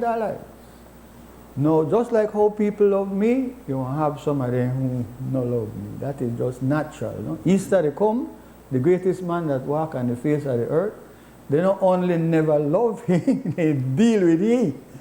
So let me tell you, $73 million is a massive waste of money. I want to tell you something. We don't need no army, you know. We can't afford no army, you know. Who for we army going to fight against? Who is our enemy? Guatemala is our enemy. 800 soldiers can't defeat Guatemala. Let's not get carried away with emotions and so. Our defense against Guatemala is our link to the Caribbean, and Belize treat Jamaica bad. Treat them. No Jamaicans who come here can't come here as they want. They have to buy one non-refundable. Jamaica stand up for Belize from the get-go. Yeah. And that fighting is for us to be independent. On behalf of America, we are doing that. Yes. Yeah, because America said black them, Asian, black them. We do for, then after we cousin, you know, same slave ship we gone from the continent of Africa and bring back slaves and so. Some the some the Barbados, some the Belize, some the. For we archives have our white people writing to tell them when they buy one, when they sell we slave, when we buy slave. Not send them bad one, send them one that don't get whacked up and beat up and broken. Broken mean yes master, yes master. We sick master, Malcolm X. Yeah. When the master is sick, and we still have people that mentality, we sick master, we sick. Malcolm X said, when the master, the slave master house catch fire, the slave, master we house the burn, master we house the burn, you know. Yeah. And then they get water, they try out it. The one where they in at the field where they get whopped and mistreated and raped and chance up and so, then they do everything to make sure master house burn down. Yeah. So listen, we got a lot of things to learn, but spending $73 million, which includes an amount for the Coast Guard. The Coast Guard is here on behalf of the United States of America. Then they fight against cocaine. While Central Americans come into our waters and take out all of the wee fish. I come from a long line of fisher people, and I got a lot of family around here who are fishermen. And one of them tell me when they were down south and came across a boat and they talk fisherman to fisherman, they had them blue barrel were full of shark fin. Shark fin are big prize in some parts of this world. People eat it, they think they make them, they turn into Baby Samson, huh? Yeah, Superman. Superman with gal, no think you could handle a gal. Original Viagra. They cut off the shark fin and throw back the shark in the water. When I was, I want to say dive, because I don't know what dive, I had scuba with me thing and so, back at Hickski, the guys then we catch the shark, the crabs, we sell it at San Pedro. It's a big market for blue crabs, and we have some big blue crabs. They not broke off one of the claw. Too much money involved. They broke off the two claw and throw back the fish and said, man, not do that, man. They said, no, they still fend wrong with the lead thing and quick time the claw go back. Pop off the two claw off a crab. Listen, the same God will we make all of these living things, you know. So, we need to really look, because we can have a volunteer element. All these young men who they shoot and they look like they know if they shoot, they sell them. the discipline of a police. We need to have a volunteer element, so when we need Nemo, when we have little things, we have a group we can call upon. How much money they spend on scouts? How much money they spend on Girl Guides? They used to have a boys' brigade which produced Crispin Jeffries. He was a part of the music thing. That's right. That's right. We know to put the money where it is needed. Do you know? Let me say one more thing and then let me mention this. Do you know that the police department in Belize, they cost we $103 million every year? We don't spend no money to help inculcate discipline and respect into our young people. Change some of the neighborhood we produce the problem. We know to tackle the solutions. $103 million a year on the police. And guess what? The police are demoralized, underpaid. Many of them can't get their allowance. I'm not going into things because on behalf of a couple inspectors and assistant superintendents, I called the commissioner and he was kind, he answered and he explained to me. So I'm not going to blacken their image by telling you a lot of people get promoted and can't get any money if they move from one salary scale to the next because they are working on it. We can't afford $100 million per police. We have to spend the money on the solution. When you go to prison because you're found guilty of committing a serious crime, you shouldn't go to jail for no foolishness, you know. And I repeat myself, no woman, no business in a jail, you know. No one, then they who frightened because the headwaters, then the female headwaters, and the lesbians, and they're aggressive. I have no problem with no lesbian. Not carry your thing to the woman in a prison. Not they threaten nobody and they're wrong like you and they move it to try to rape woman. We got big problem I believe we know they tackle, you know. But spending $103 million on the police, has it solved the crime problem that we have? You ask yourself. Ask yourself. Ask yourself, man. Look what just happened just the other day. Ask yourself. And to do the rehabilitation, to make a difference, you get marginal. They're not spending money on it. Marginal money over there. This and man you have that I struggle to try to get it. This man that I sit alongside of Nuri, who the last night come, I feel my face they flush because they big me up. Please don't big me up. No, sure. This man, he have experience in the prisons in the United States of America, in Los Angeles. He and I used to talk on phone. He had a radio program for Belizeans on Saturdays. Yeah, Friday mornings. Yeah. You think he have a big say at a prison? No. I'm going to say something, Nuri, you know, I'm sorry to say. There are people who says to the prison authorities, I change my belief. I want to be a Muslim. I want to go to the little service that they have and be treated like persons. When they come in, they say they were Muslim. No, they don't respect them. So hell they do. You know, change. You don't go and say you're a Christian, you remain Christian. Prisoners have rights. You know how many prisoners in prison were entitled to vote in the elections and they have been ignored like they're nothing, like they're nobody. And that hasn't changed, even though we have taken it to the ombudsman, etc., etc. As we speak today, nothing happened. You can't say, "Oh, I just want to go to a Muslim." No, no, no. Are you a Christian? You can't go to the Muslim service. So what has that done? It has reduced the Muslim group in the prison down to a marginal group of those who have said. When that rule was not being enforced, we had up to 75 to 100 who would attend the service and be involved. And it's a part of the rehabilitation process. But we're not going through that. Right, right. Just to make the point, because on the fence of the prison, they actually have a painting of the great Nelson Mandela and a quotation from him. Yeah. But inside the prison wall, the Mandela rules are not enforced. I mean, I'm sorry if I say it, I'm not coming here to criticize nobody, although I'm not afraid to criticize. Listen, the law in this country is that a prisoner cannot be put in the hole more than 14 days. And it can only be a process. They put people in the hole for 3 months. 3 months you're on dog. 3 months. Listen. They put them in a hole for 6 months. No visit from their family. They can't get no this, no nothing. And that is not in the law. It's no, an it's illegal. Decision. It's illegal. It's an arbitrary decision. There are so many things we need to tackle people because I can tell you I'm a human being. Anybody chance me and put me in any hole You know, they rape a man, I mean, a hole, you know, a young boy 19 get raped twice one night, 2 times they rape him. And the next morning, they tell the water how, but they bleed, or they in a pain in their belly, and then they laugh and think it's funny. Huh? So, you know that things we need to tackle, and ask themselves, how can they leave bitch them so cold-hearted and shoot and kill people? They don't and know. when they can't catch this one, they catch the next one. Oh, because those to whom violence is done do violence in return. Traumatized. So let me just say one other thing. Yeah. Please, because I have to take you the want next to take break. calls? Why? You know, I Calls invited on the you, team. listen, I invited Mr. Bradley this morning.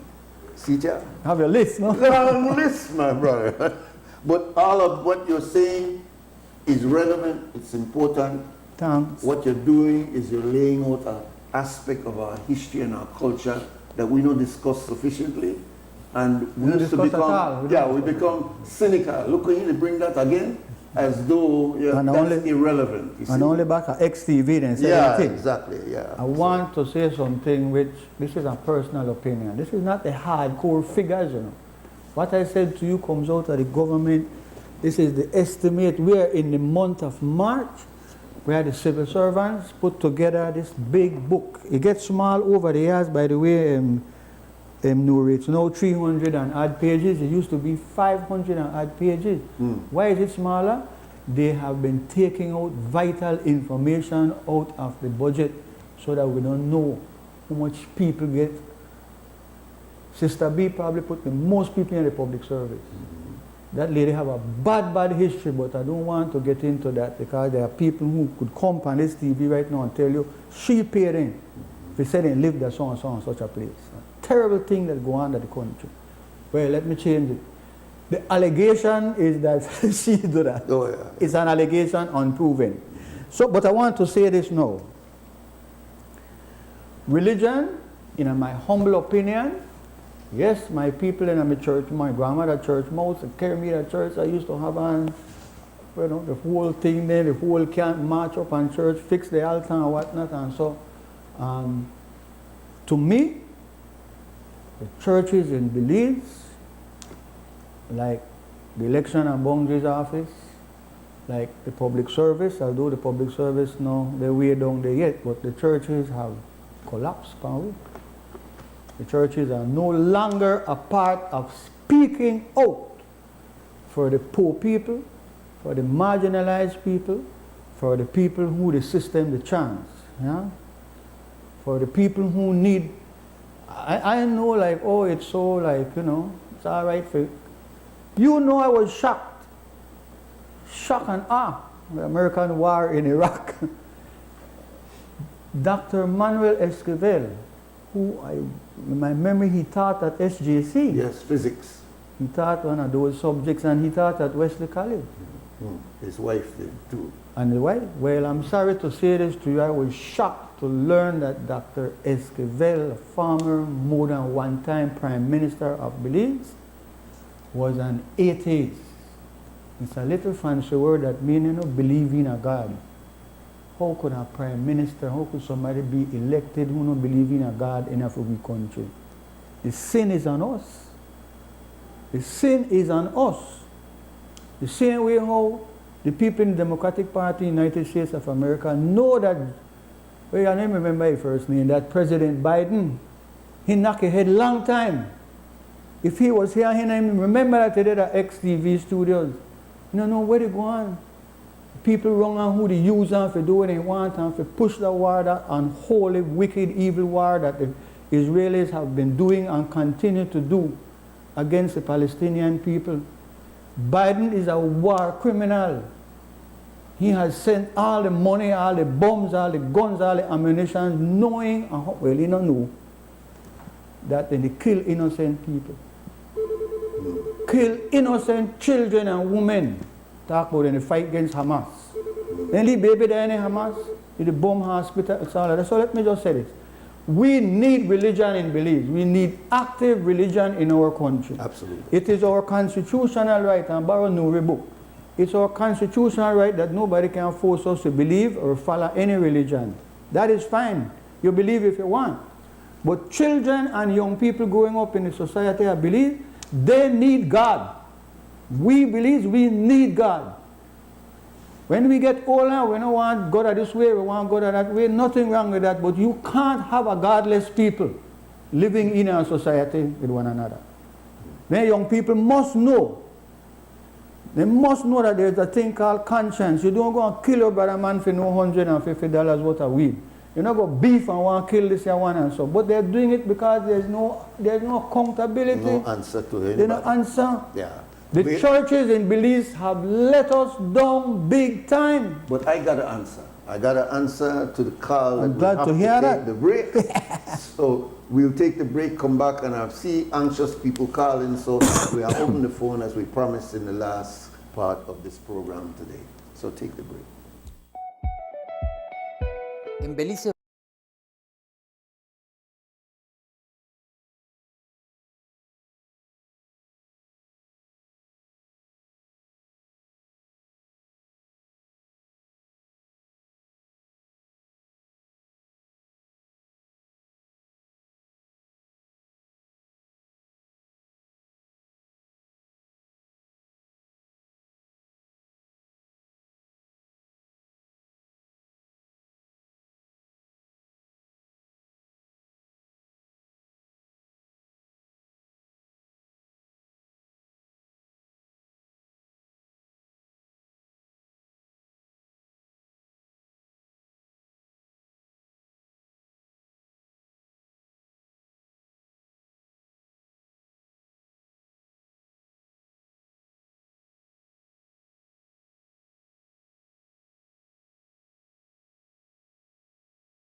welcome back. This is WUB on a Friday morning. You know, you say we go in this direction, but when you look at the direction that we are taking now, we say, well, we're going to deal with that direction another time. This that we're dealing with here is very, very important, particularly looking at some of these figures, because this is our budget, this is where our money is being spent. But we promised to open the phone lines, and several of you called. So the number is 280-5848. All we ask, please, just a question, make it brief. That way we could entertain as many people as possible. Proceed, my brother. Yeah, a person had said, and you were talking to a person on the phone, and he said, it is a great thing to mention that Evan X. Hyde led the movement and had been successful in keeping us conscious, in making us conscious. And that he was saying that we need to also big up some of the other persons. Yeah, several. And as he said it, you know what came to my mind? When I pass Rogers Stadium and I see Lord Ray-Bans is painted there by some wonderful artist, well, you can have a nice mural with the leaders of our movement. In our generation, indeed. Welcome, caller. Yes, Ronnie, my brother is over there. I will be here from the soul. Ah, my brother. Will welcome, be here. Will. Welcome. A quick statement. That's what all the people want to the few that came out and like, you know, money couldn't buy them votes there. So I want them to them. But the other thing I want to come in front from this, and I have a dictator and tell you the OAS come, I believe, in 2015, and I'm sure they come before that. They come in at 2020, they come in at 2025, and every time, like, when they come, they make a report, and the report just go there and sit on themselves. So I want to know if this OAS just use these elections to come for application, because not a single recommendation that the OAS has made over the past 15 to 20 years to believe has actually like taken even into consideration. Well, they said let's have an adjacency zone, or we got an adjacency zone, so they have their own agenda. No, Belize have an adjacency zone, not Guatemala. Which again would be. Yeah, but it comes from Guatemala signed. Yeah. Belize have one because Belize that they have the rules. Guatemala no have the rules. So we can't say that they have an adjacency zone on both sides. No, that is rubbish. So, you know, I mean, like the OAS, I don't agree with Trump on a lot of things, but I just hope that he cut the funding to the OAS.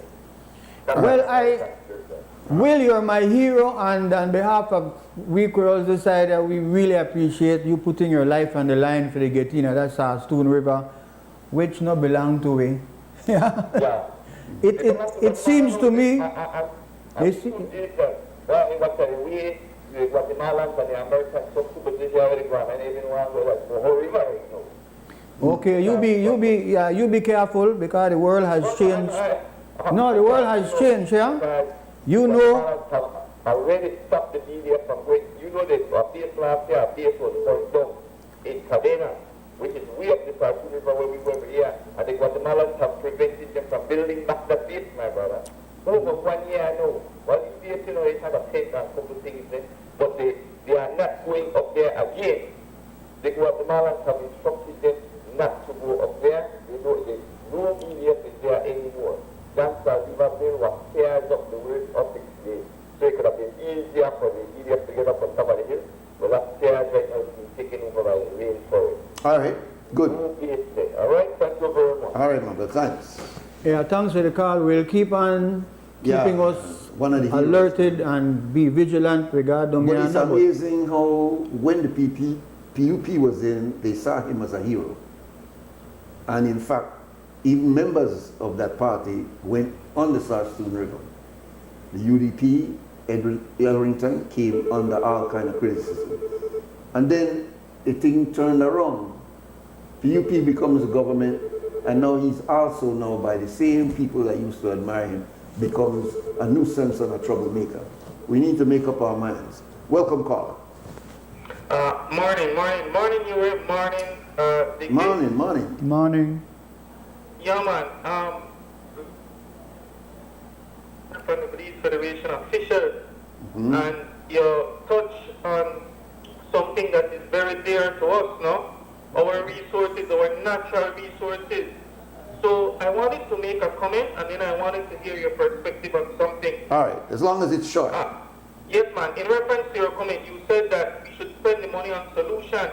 You know that we have been spending hundreds of millions of dollars on conservation, and right now our reef is dead, our reef is in crisis, our fishery sector is in crisis. So I wanted to hear your perspective on the fact that a couple of years ago the government went and mortgaged our resources, our natural resources, mortgaged our sea, and took 30% from our fisher folks, and right now our livelihood and well-being is in crisis and we cannot survive. So I wanted to hear your perspective given the millions and hundreds of millions of dollars that have been invested into conservation over the years. All right. Good, my brother. Excellent, Thanks. Yeah, I asked Mr. Perez, who is the Minister over the Blue Economy, just 2 weeks ago. He was here, and he denied that the Blue Economy is in fact not addressing the needs of fishers. He gave us the impression that money is available, so we need to clear up. Is it or isn't it? Okay, so if I open the door with any of these questions here, we're going into a completely different direction. Well, I want, before you tell me, adios amigo. 280-5848 if you want to get your question in. Yeah, before you tell me thanks and goodbye, I wanted to mention that on the third Fridays every month and on the 21st of this month, the Turton Library gets like a dozen, sometimes more, sometimes a little less, young persons who come to share the poems that they have written. And once I'm not in the out district, as they used to call it, once I'm around, I make an effort to go, and I am encouraged by what I see and what I hear. This is really important. I think so. And I'm bringing it up because the media is not paying any attention to the creativity and something which is positive of the young people. Palm was shot fire, ooh, that's a big thing and so. But dozens of young people who are going to high school, going to Sixth Form University, they get together and share their poetic things. Yeah, I remember when Joy Sigiri opened that as a forum many, many years ago, and I'm glad it's still going. Welcome, caller. Yeah, I just want to let Vicky know that please refer back to Razan Stadium. Let us change the name from Razan Stadium to the Golden Girls softball team. The Golden Girls. Yeah. That's my view on this. Okay, thank you. All right, sure. It's a good idea. We can't erase Carl Lindbergh Rogers so easily. As a matter of fact, some months ago, on one occasion, I turned on the Dean Street Bridge, and you know, for over 10, 12, 15 years, the other part of Dean Street is low.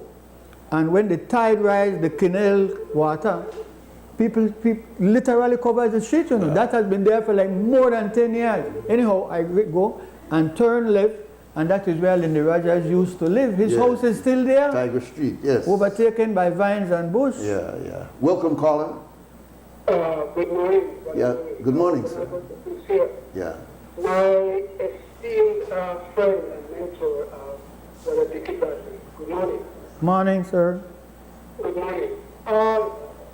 You raised a very interesting conversation concerning the advent of the United Black Association for Development into the spiritual, into the cultural awareness of the country. And it came at a time when there was roughly a 30-year period of the People's United Party dominance over the political affairs of the country. As the son of my father, Albert I want to bring up Albert Edward Katu this morning as well, and his contribution. I want to say that being his son, inside his home, I was able to understand the reason why there was a certain amount of fear from the system and the government under which he served all those years. Victorious in the qualifications for many, many, many elections. You could go back and check. But the fear was not necessarily the black cultural awareness, because my father was a black man living and ministering in a black constituency in Southside. They were concerned about the Black Panther Party and what the Black Panther Party represented as a violent means to push back against the U.S. system and the FBI at the time. This happening at the time when the People's United Party is moving forward toward trying to appease the powers that be, England and the United States, as they deal with the Guatemalan question. That was my understanding of the young boy in my father's house.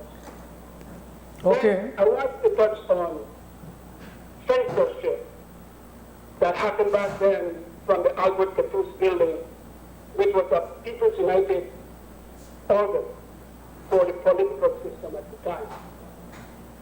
Censorship was good. I think today we wish we had some censorship over the cable companies that push the filth to our young people. But the problem with censorship back then was that it was not only morality based, but it was used against dissent. It was used against anything that spoke against the People's United Party, and that was where it was wrong. So I agree with you, Vicky, Okay, thanks. that the history of that 30-year period that were glory days for the People's United Party and this country, that a house divided among itself cannot stand. And we began to saw a shifting in the People's United Party when there were certain two characters that came into the political scene that began to bring about this unity in the People's United Party. And we saw it later on when there was a group of young men, Colonel Hyde and a few others, who got together and decided, we got to go against this because this is contrary to the misuse of the representation of the corporate of the Malaysian people. All right. So in the historical journey this morning and the need for young people today to have an understanding, especially if you're a black person in the Belize City or in the South Side. All right. Thanks very much. In the days of my father, in the days of the black men of the People's United Party, there was no question about whether or not we had esteem or not. We did have great esteem. When Muhammad Ali was brought into this country, invited by my father, when we lifted up Lord Raven and the performers at the National Stadium of Belize, when we had horse racing, importing some of the best, developing the best thoroughbred horses in the country to bring entertainment and a culture to the people of Belize. When the NCC grounds invited some of the top cricket teams to come to the country, and when my father was standing in the gap to make sure the NCC was also the entertainment center for football in the country. All right, my brother. Yeah. Yeah, there are so many things. Yeah, there's a lot, and thank you very much for calling. You know, he's making an important point that we continue to blame others. I'm talking black man now, but in reality, a significant amount of the reason why we are where we are is on us. Intelligent black men who could have seen enough of race, not to run against anybody, but to recognize that there's a history there. We have not been able to work together. The same kind of ego that you see being displayed in certain things politically now exists among us. We can't work together. So we have watched this generation go down, and some of the people who could not work together are still living today. So yes, we could talk about the system, but we also have to take personal responsibility. And guess what? If we are going to put corrective measures in place, as we've been discussing today, it's going to take that personal responsibility. And that's not letting anybody off the hook, but that's saying that you cannot sit back and just be one victim and not recognize, are you partially caused what is going on with your own people today, and you got to take responsibility. Welcome, caller. Hello, morning. Yeah, morning, sir. Mr. Ricky? Yes, morning. Just the man I want to talk to. and to ask a question. All right. I believe I used to work for the government for like 14 years, right? And they dismissed me on a most gross misconduct. And I've been trying to get my gather service for the past 5 years, and to no avail. I just want to know what to do next, because I already went to the different agencies, Ombudsman,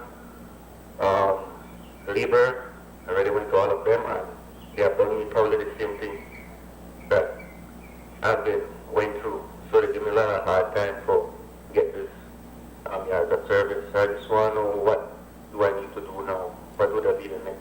Yes, I'm sorry to answer you this way, but you need to get a lawyer. Your problem is that the public service is a rules-based organization where everything is laid down in laws, and the law governs it. If you were dismissed from the public service, you've lost all your benefits, sir. That's what dismissal brings, no? And you say they dismiss you for a gross violation, which would carry the penalty that you lose whatever benefits you would have. A public officer who works in the government service for a period of 10 years gets what is called a gratuity. A public officer who works for a period of 15 years gets not just the gratuity, he gets his pension. So you get a little money every month until you leave this earth. Myself and a man named Dian Gandhi, we had sat down and revised many of the rules. When I came back from university, I didn't go into right away be a lawyer and start collect money. Although when I did do it and start to collect money, I said, thank you, Lord, you have. I won't nobody know. But I spent a period in the public service when I came back, because before I gone study on my own. When I gone study, I was a public officer. And allow me to just cut across my own self. The caller who just called said that his dad is Albert Cattouse. That building on Regent Street was named after his dad, Albert Cattouse. I think George Price told me that Albert Cattouse is the man that brought the Bolido from Panama. Belizeans were working on that canal. If Donald Trump want to take that, they'd have to pay we something to how we help build it. But on a serious note, I would like that person to maybe call Nuri. I can give him my number, 610-3187. My mom and Nadia Cattouse, who is probably the daughter, more than likely the daughter of Albert Cattouse. Is the daughter. She lived in England. She and my mom were the best of friends, and when I went to study in England, my mom had given me her phone number and her address. But England is a big place, we live far apart, but I did speak to her. She wrote a song which was well known in our time, Peel Neck Janko. Yeah. Sit on the treetop and eat all the blossom. Many others, yeah, many others. Welcome, yeah, but so you'd have to say, that man would have to go and try and say a liar to work out something. Welcome, caller. Oh, yes, good morning. Hello, I'm Bruce Robinson. I just had a 30-second call because Mr. Bradley, I was hearing him on the radio for like 5-6 years. It's like my favorite person. Yeah. Talks about history and everything. Mr. Bradley, are you related to the Bradleys at the Tobacco case? Sorry, what? Are you related to the Barrows, the Bradleys at yes. Tobacco Key? They came from Britain and shipwrecked. They shipwrecked on Cayman Island. I'm talking, my family is writers on the key, on the island, right? So I'm talking to your family. I said, you are my favorite attorney. If I get in trouble, you believe, while I'm there because of the extortions at checkpoint, I'm going to call Uncle Dickie Bradley. You have a good day, sir. That's okay. Okay, my brother. Thanks. yeah. I'm more young than Bradley, though. My genes, the genes that I inherited comes from a man named John Young. We are, you know. Well, listen, we've got to take some final comments, so I'll put it to you again, my brother. Well, thanks, Nuri. Thanks for inviting me this morning, and my apologies for maybe I had a little flashback to the days when I was coming here, and for the first time in the history, people could just pick up the phone and call. There's no censorship. Right. There is no, just please no call no name. Yeah. No call no name. It's unfair to people to discuss them, and they're not around to defend themselves, and then someone say, why you know them? They say so and such a TV, and then people get a bad rap. I thank you again for inviting me. I always feel that I can speak freely here at XTV. I wanted to say a lot of things today, but that's how it is with time. I want to mention that the big congratulations goes to John Briceño and his team. The people have spoken and they have endorsed a government which did inherit a terrible situation in 2020. In fact, the last Prime Minister said he had to bleed for we because we gone in at the canal with the ship. Yeah. But things have turned around and here we are, we're experiencing growth. Yes, we are. So big respect, and we look forward to see how the cabinet portfolios will be aligned. I wanted to say though that Tracy Pantan, congratulations, and that you are now the first woman leader of a mass party. There are only two on it, and you're the leader of one. And we look to you now. You want to start to get your criticisms later on, but you got a big lot of work when a party were broke and you have no access to money. So Lee Mark Chan, we've bought a lot of fried chicken and a lot of food from you. You need to invest back some of that in us and help to reshape a political party that has a lot of responsibility. In the meantime, it is up to XTV and Nuri and Mose and people like Sandra Cowie to inform and educate us, because we are poorly informed in our country. We are poorly informed. I want to tell you, as somebody who born and go, my neighbor string that at 7 Wagner Lane. I go there all the time just to breathe the atmosphere and just to like, man, this is an excellent example of how the Creoles are deteriorating in front of our eyes. Here was a bustling, busy street full of love, and everybody know one another and help one another. And I could holler, Miss Dolly, my grandmother was Dolly Langsworth Mary Young. Miss Dolly, Lee Sugar. When the dry season, my grandfather had this big wooden vat, and people come and they get a bucket of water. Later on, pipe water come. There was no pipe water, you know. Yeah. When the dry season come, my brothers and my sister, we had to go out back the bank, back where Brody's warehouse there on Regent Street. There was a huge metal tank. There was one in St. John's Church yard on Albert Street. One on George Street where on George Street, right? There were, I always remember that. These big tanks stored water, and in the dry season you carry a bucket or two. And stand in a line. Get in our long line. And sometimes put your tar. Yes, and there's always quite because somebody want to muscle in at the line, just like line the palace. Right. So somebody want to muscle in. That is the world we came up in. Yeah. We were deprived of many of the creature comforts, which brings me to this, that we are in the world of solar energy. That by now, at least all the homes in the so-called out districts should have had a panel on their roof and light and electrical current coming from the sun. Several years ago, I bought right in front of the Muslim, you don't call it the church, what is masjid. The masjid. Right in front of the Muslim on Cemetery, Central American Boulevard, was a shop that sold solar things. So I bought one light, was square, has a wire that goes to the panel, which was about 12 inches square, and took it out to Robinson Point, and at night only that light. The sun go on the panel, it stores the energy, and when the night comes on, you could actually even set it with a little remote, and that light is on. I put one at my yard. Years and years now, and every night it come on and there is light. It don't cost me anything more. I bought that thing for like $60 then. Because of inflation and the war and the chance of people who run the world, it now costs $95 than my lights on the Northern Highway. I did a whole story for tell you now that we need to go full speed ahead to bring solar energy to the people of Belize. Because of inflation, we're supposed to be the owners of the water service, of the electrical service, and even of the telephone company. When I hear every year they say, oh, they had their general meeting and they make so much money and so, it breaks my heart. I wish I had a little bit of Fidel Castro and Goldstein and me, because it is so unfair that they are making profits, spending a whole lot of money, and after we money, and we get back nothing. So like, now that we have a new government, which thanks to Johnny Bisenio, we've never had anybody give up on the GST thing, and he says he will do it for school. When school are open, we are getting one GST free day. We also want when Christmas to come.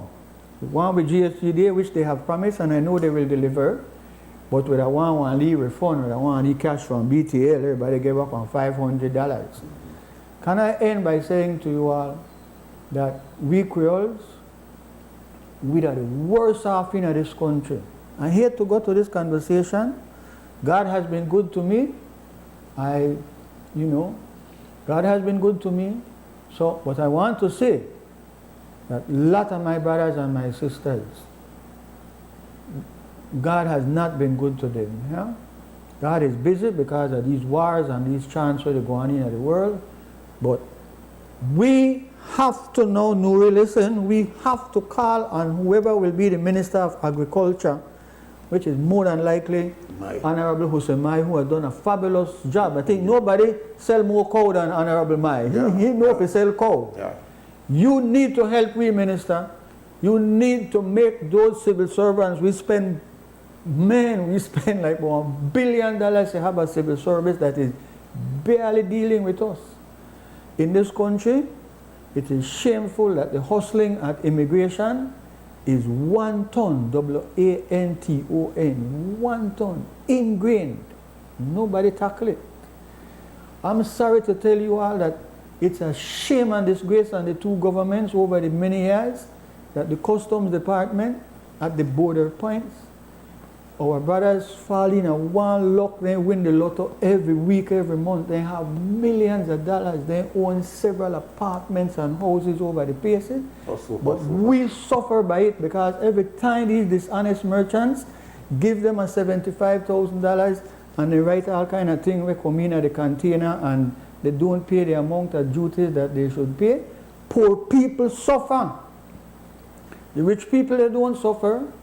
The lawyers who are not even elected, who are hovering around the UDP government, you hear that thing with the Constitution the other day, the judge said $30,000 Enriquez has to. Mr. Enriquez, you know, a big hero, man. We have to find a way. I would want to ask the government publicly not to collect that money.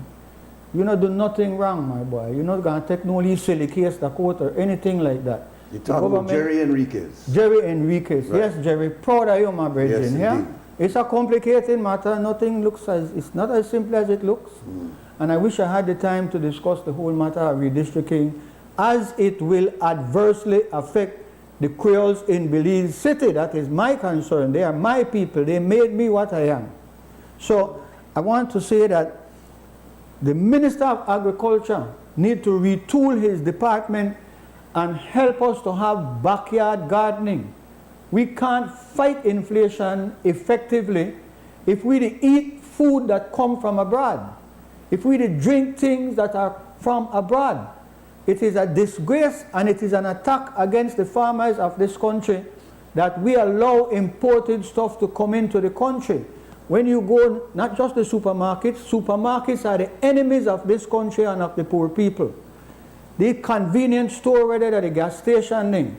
When you go in, they pack right up with loan imported thing and we drink it because we don't know better.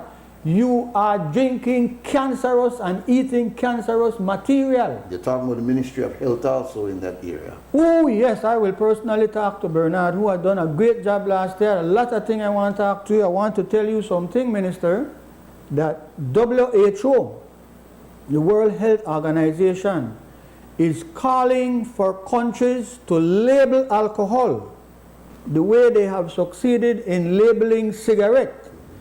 Cigarette smoking is bad for human beings. We're not saying it on the radio, on the television.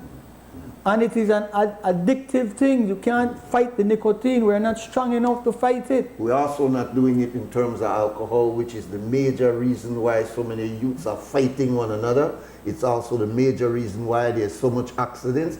But because we want wife beating, because we're trying to protect that industry, because they say, oh, look how much people we employ, but you are part of killing people by producing a legal drug that is killing our people. Yes, alcohol is a bad thing. Yeah? Absolutely. The people in the Ministry of Health have a duty to tell us. We know they say people not to drink, you know, because we can't stop drink, you understand? But you know, if we consume so much alcohol, we have to fight about, and it contributes to diabetes. And for the men, you need to understand your penis and get weak. That's what alcohol does. Make you feel like you're a lion and tiger for the first 5 years. You go handling girl, yeah, all right, what's what they call later. But I don't come here to preach, I want to beg and ask. We need to have backyard gardening. The next thing, Prime Minister, big respect, I understand the Prime Minister has taken away the budget section from the Ministry of Lands where they pay compensation for lands. We all know, and no man get away with it. You know, the last government, they should have been under investigation. They should have been put through the mill for what they did to this country, you know. A minister from Arinjoa get in at the Ministry of Lands and make millions of dollars. They mess up for we country, my boy. Millions of dollars. He give one land to this one, and he get the same land to that one day. And one of them related to him, allegedly, and you can't have two people who own land, so you have to pay one of them compensation to take away the land from them, and then why they do this country one low. In an organized way too. And supported by public officers, because they recruit political appointees who are not going to say anything, because then they hustle on the side too. There are so many things. We short of money, we need money. The government is wasting millions and millions of dollars. You know Dean Barrow doing one thing, right? When he gone to the house and all the flunkies and lackeys, they agree that he forgone $90 million in taxes that are owed. Not taxes owed by the ordinary people. We all still have to pay with tax on a piece of land. The rich people get one big come up. $90 million right off. Not 1 acre of land returned to the government. You have all this land, you're not paying the tax. You just write off your tax, my boy. A poor country like Belize, you know how much people are depending on the government and the politicians then who shouldn't be involved in that matter. That should be the churches and the civil servants who assist in seeing that people get in grocery. They need grocery.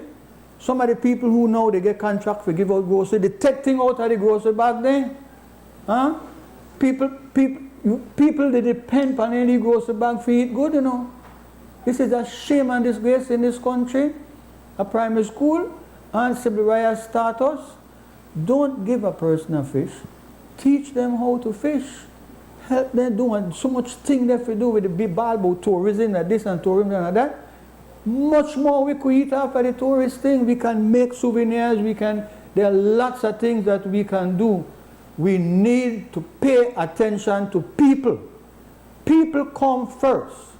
I have said to Belinda publicly, they will fix the swing bridge, because the swing bridge, when you pass there to go out to the sea, it looks like an old metal drum. They look disgraceful, like you're dropped by you. I'll tell you something. Belcanto. I'm going to finish right now, bear with me. I want to tell you something. In my humble opinion, I'm no engineer, I stand corrected. We spend $40 million on Halover Bridge. Most of the bridge, they over the land.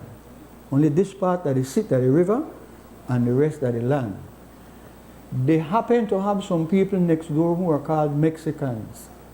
They come from a long line of builders. Just like you could look and see the Maya temples that are still around.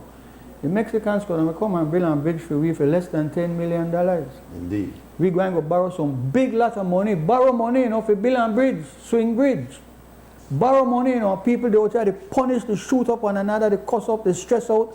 Can't even think about God and know Jesus. Easter they come, they want to go to Placencia, they want to go to Cancun. We need to do something about ourselves. And our leaders have a responsibility to the people who need their help. Government is there. The great George Price said, service to the people. And in all society, practice it. You know, I drive on here, you man drive on here, one Land Rover till one of the door fly halfway so old. Why we they get like this? They follow America and want to live like them. They eat pig and they live this right side and want to be like Puff Daddy and Baby Isle and all kind of stupidness. And so we need to check ourselves. And our leaders got one responsibility to stop waste up precious money and spend money on people so we could live better than this. Amen. I have said my piece. Yes, I can only echo that the Prime Minister had said in his brief speech, both in Orange Walk and yesterday, that there's a tendency in the second term, and it caught PUP the first time with their second term, and it caught the UDP again with their second term. And he's saying with this second term, be careful. I call it the ghost of the second term. Look, we win, the people want we. So therefore we're free to do what we want. And that's when the hustle becomes waxed, where everybody decide, well, no, I want to get mine. That for me turn now. We beg you to ensure, Prime Minister, that you get that rather correction. And the minute that you start to, not only with politicians, but even with the public service, as you talk about immigration and custom, once you see it, give public examples.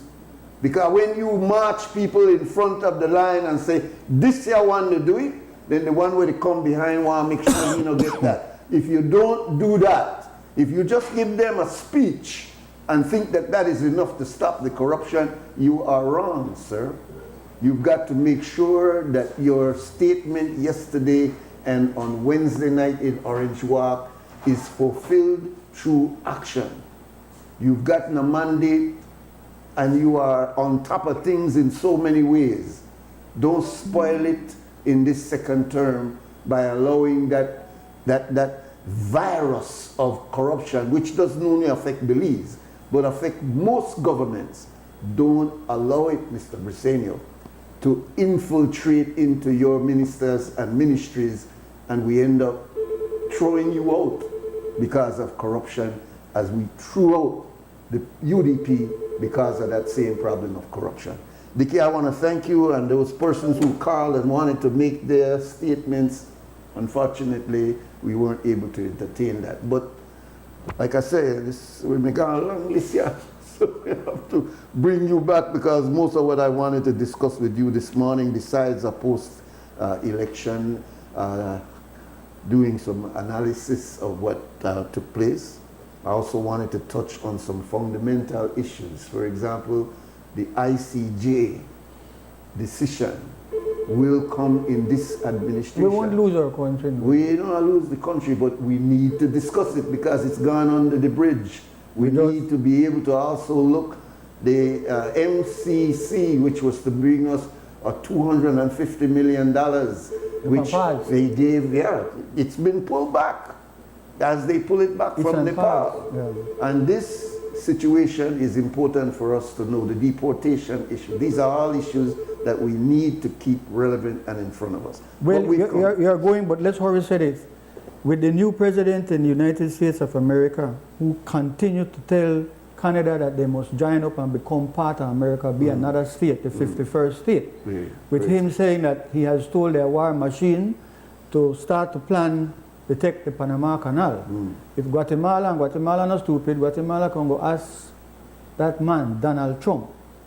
Then could go ask and help them because they don't trust ICJ. And you could say, you know what, withdraw out of the whole court with the thing there and whatnot, and I'll give up to Temash, which is what the British and the Americans had been pressuring George Price to do. It's clear to me, I want to be wrong, but then don't get it. Then Belize already concede the Saskatoon River. Here, Wilma here, Saskatoon not belong to Belize. You be careful how you're going on the People River. You see how Belize they behave? Belize has clearly hinted somewhere, we don't mind, give them people let us see it. The reason that Philip Goldson left the UDP and never went back is because the UDP government, along with the PUP, and later the PUP can hold on to it, they agreed to give access to our seas down south. When you come out of that river, you can turn north We give away a large portion of our seas. There's no way we're going to get that back. Maritime Areas Act it was called. Thank you, that is what it called. Because a big problem, Golson resigned from the UDP. On principle. And never went back, and he was supported by Hubert Elvington, And, Sam Rayburn, yes, Derek Derek Aikman, Pantin, a guy Pantin, yes. and several others felt in principle, when you start to give a bully, they will not stop. Okay, we live in a dangerous world when a man could tell 2.2 million people in Gaza on a run, go live somewhere else because we are turned that into a tourist resort. Publicly they tell them that. After all the slaughter that Israel has done to those people, in the case of Ukraine, and it is Ukraine that started that war because they wanted to go join NATO. Yeah. But they're telling, Trump tell everybody, make them give me the minerals and I want to give them some security and we are in the war nevertheless. Can you imagine that? The most powerful nation on earth. You know where we are right now? China, the giant that is rising up in the east, say, every time you attack me with your tariff, you put 25%, I put 25% on your thing. You can't handle and this. any war where you want to start, we want to fight it to the bitter end. This is where the world gets, you know. We got almost 1 billion people and we don't mind it. The government in Guatemala can go to that man and explain to him how the British chance there and take the whole half of this country from the Sibun to the Sarstoon, and they are prepared to settle with a small party in Toledo. That can happen. Don't make we live like we're stupid. And in addition to that is the fact that we got a young population who don't got no interest in how they go on down there. In fact, they could do them what they do with the whole ICJ thing. Yes to ICJ, not give them information and just say like this are the best deal with the get to believe. So can you imagine? Let me just say we can't end this, you know. We can't end this, and I know them people over there. My granddaughter will leave any desire should I do so. Zip it, zip it. We want to thank you for being with us today. Please go to YouTube and Facebook page and see a repeat of this. This is something historical that should be shared with others because there was a lot of historical information shared with you this morning. We want to thank Anthony Grant downstairs in simulcast. We had Ms. Belaid, Alexi Belaid in the MCO. Of course, we have Mr. Cliff Lewis, who's been working overtime. What about the beautiful lady that shout when it's time to return to the mic? You mean you're talking about Miss Alexi Belaid? Yes, she's our MCO here. But most important is you. You keep this conversation going, and we hope that you will join us on Monday when Most High will be back here at WUB Belizean. Stand strong, and especially in this time, stand firm. Do the right thing. Make money. For now, we gone. Enhanced service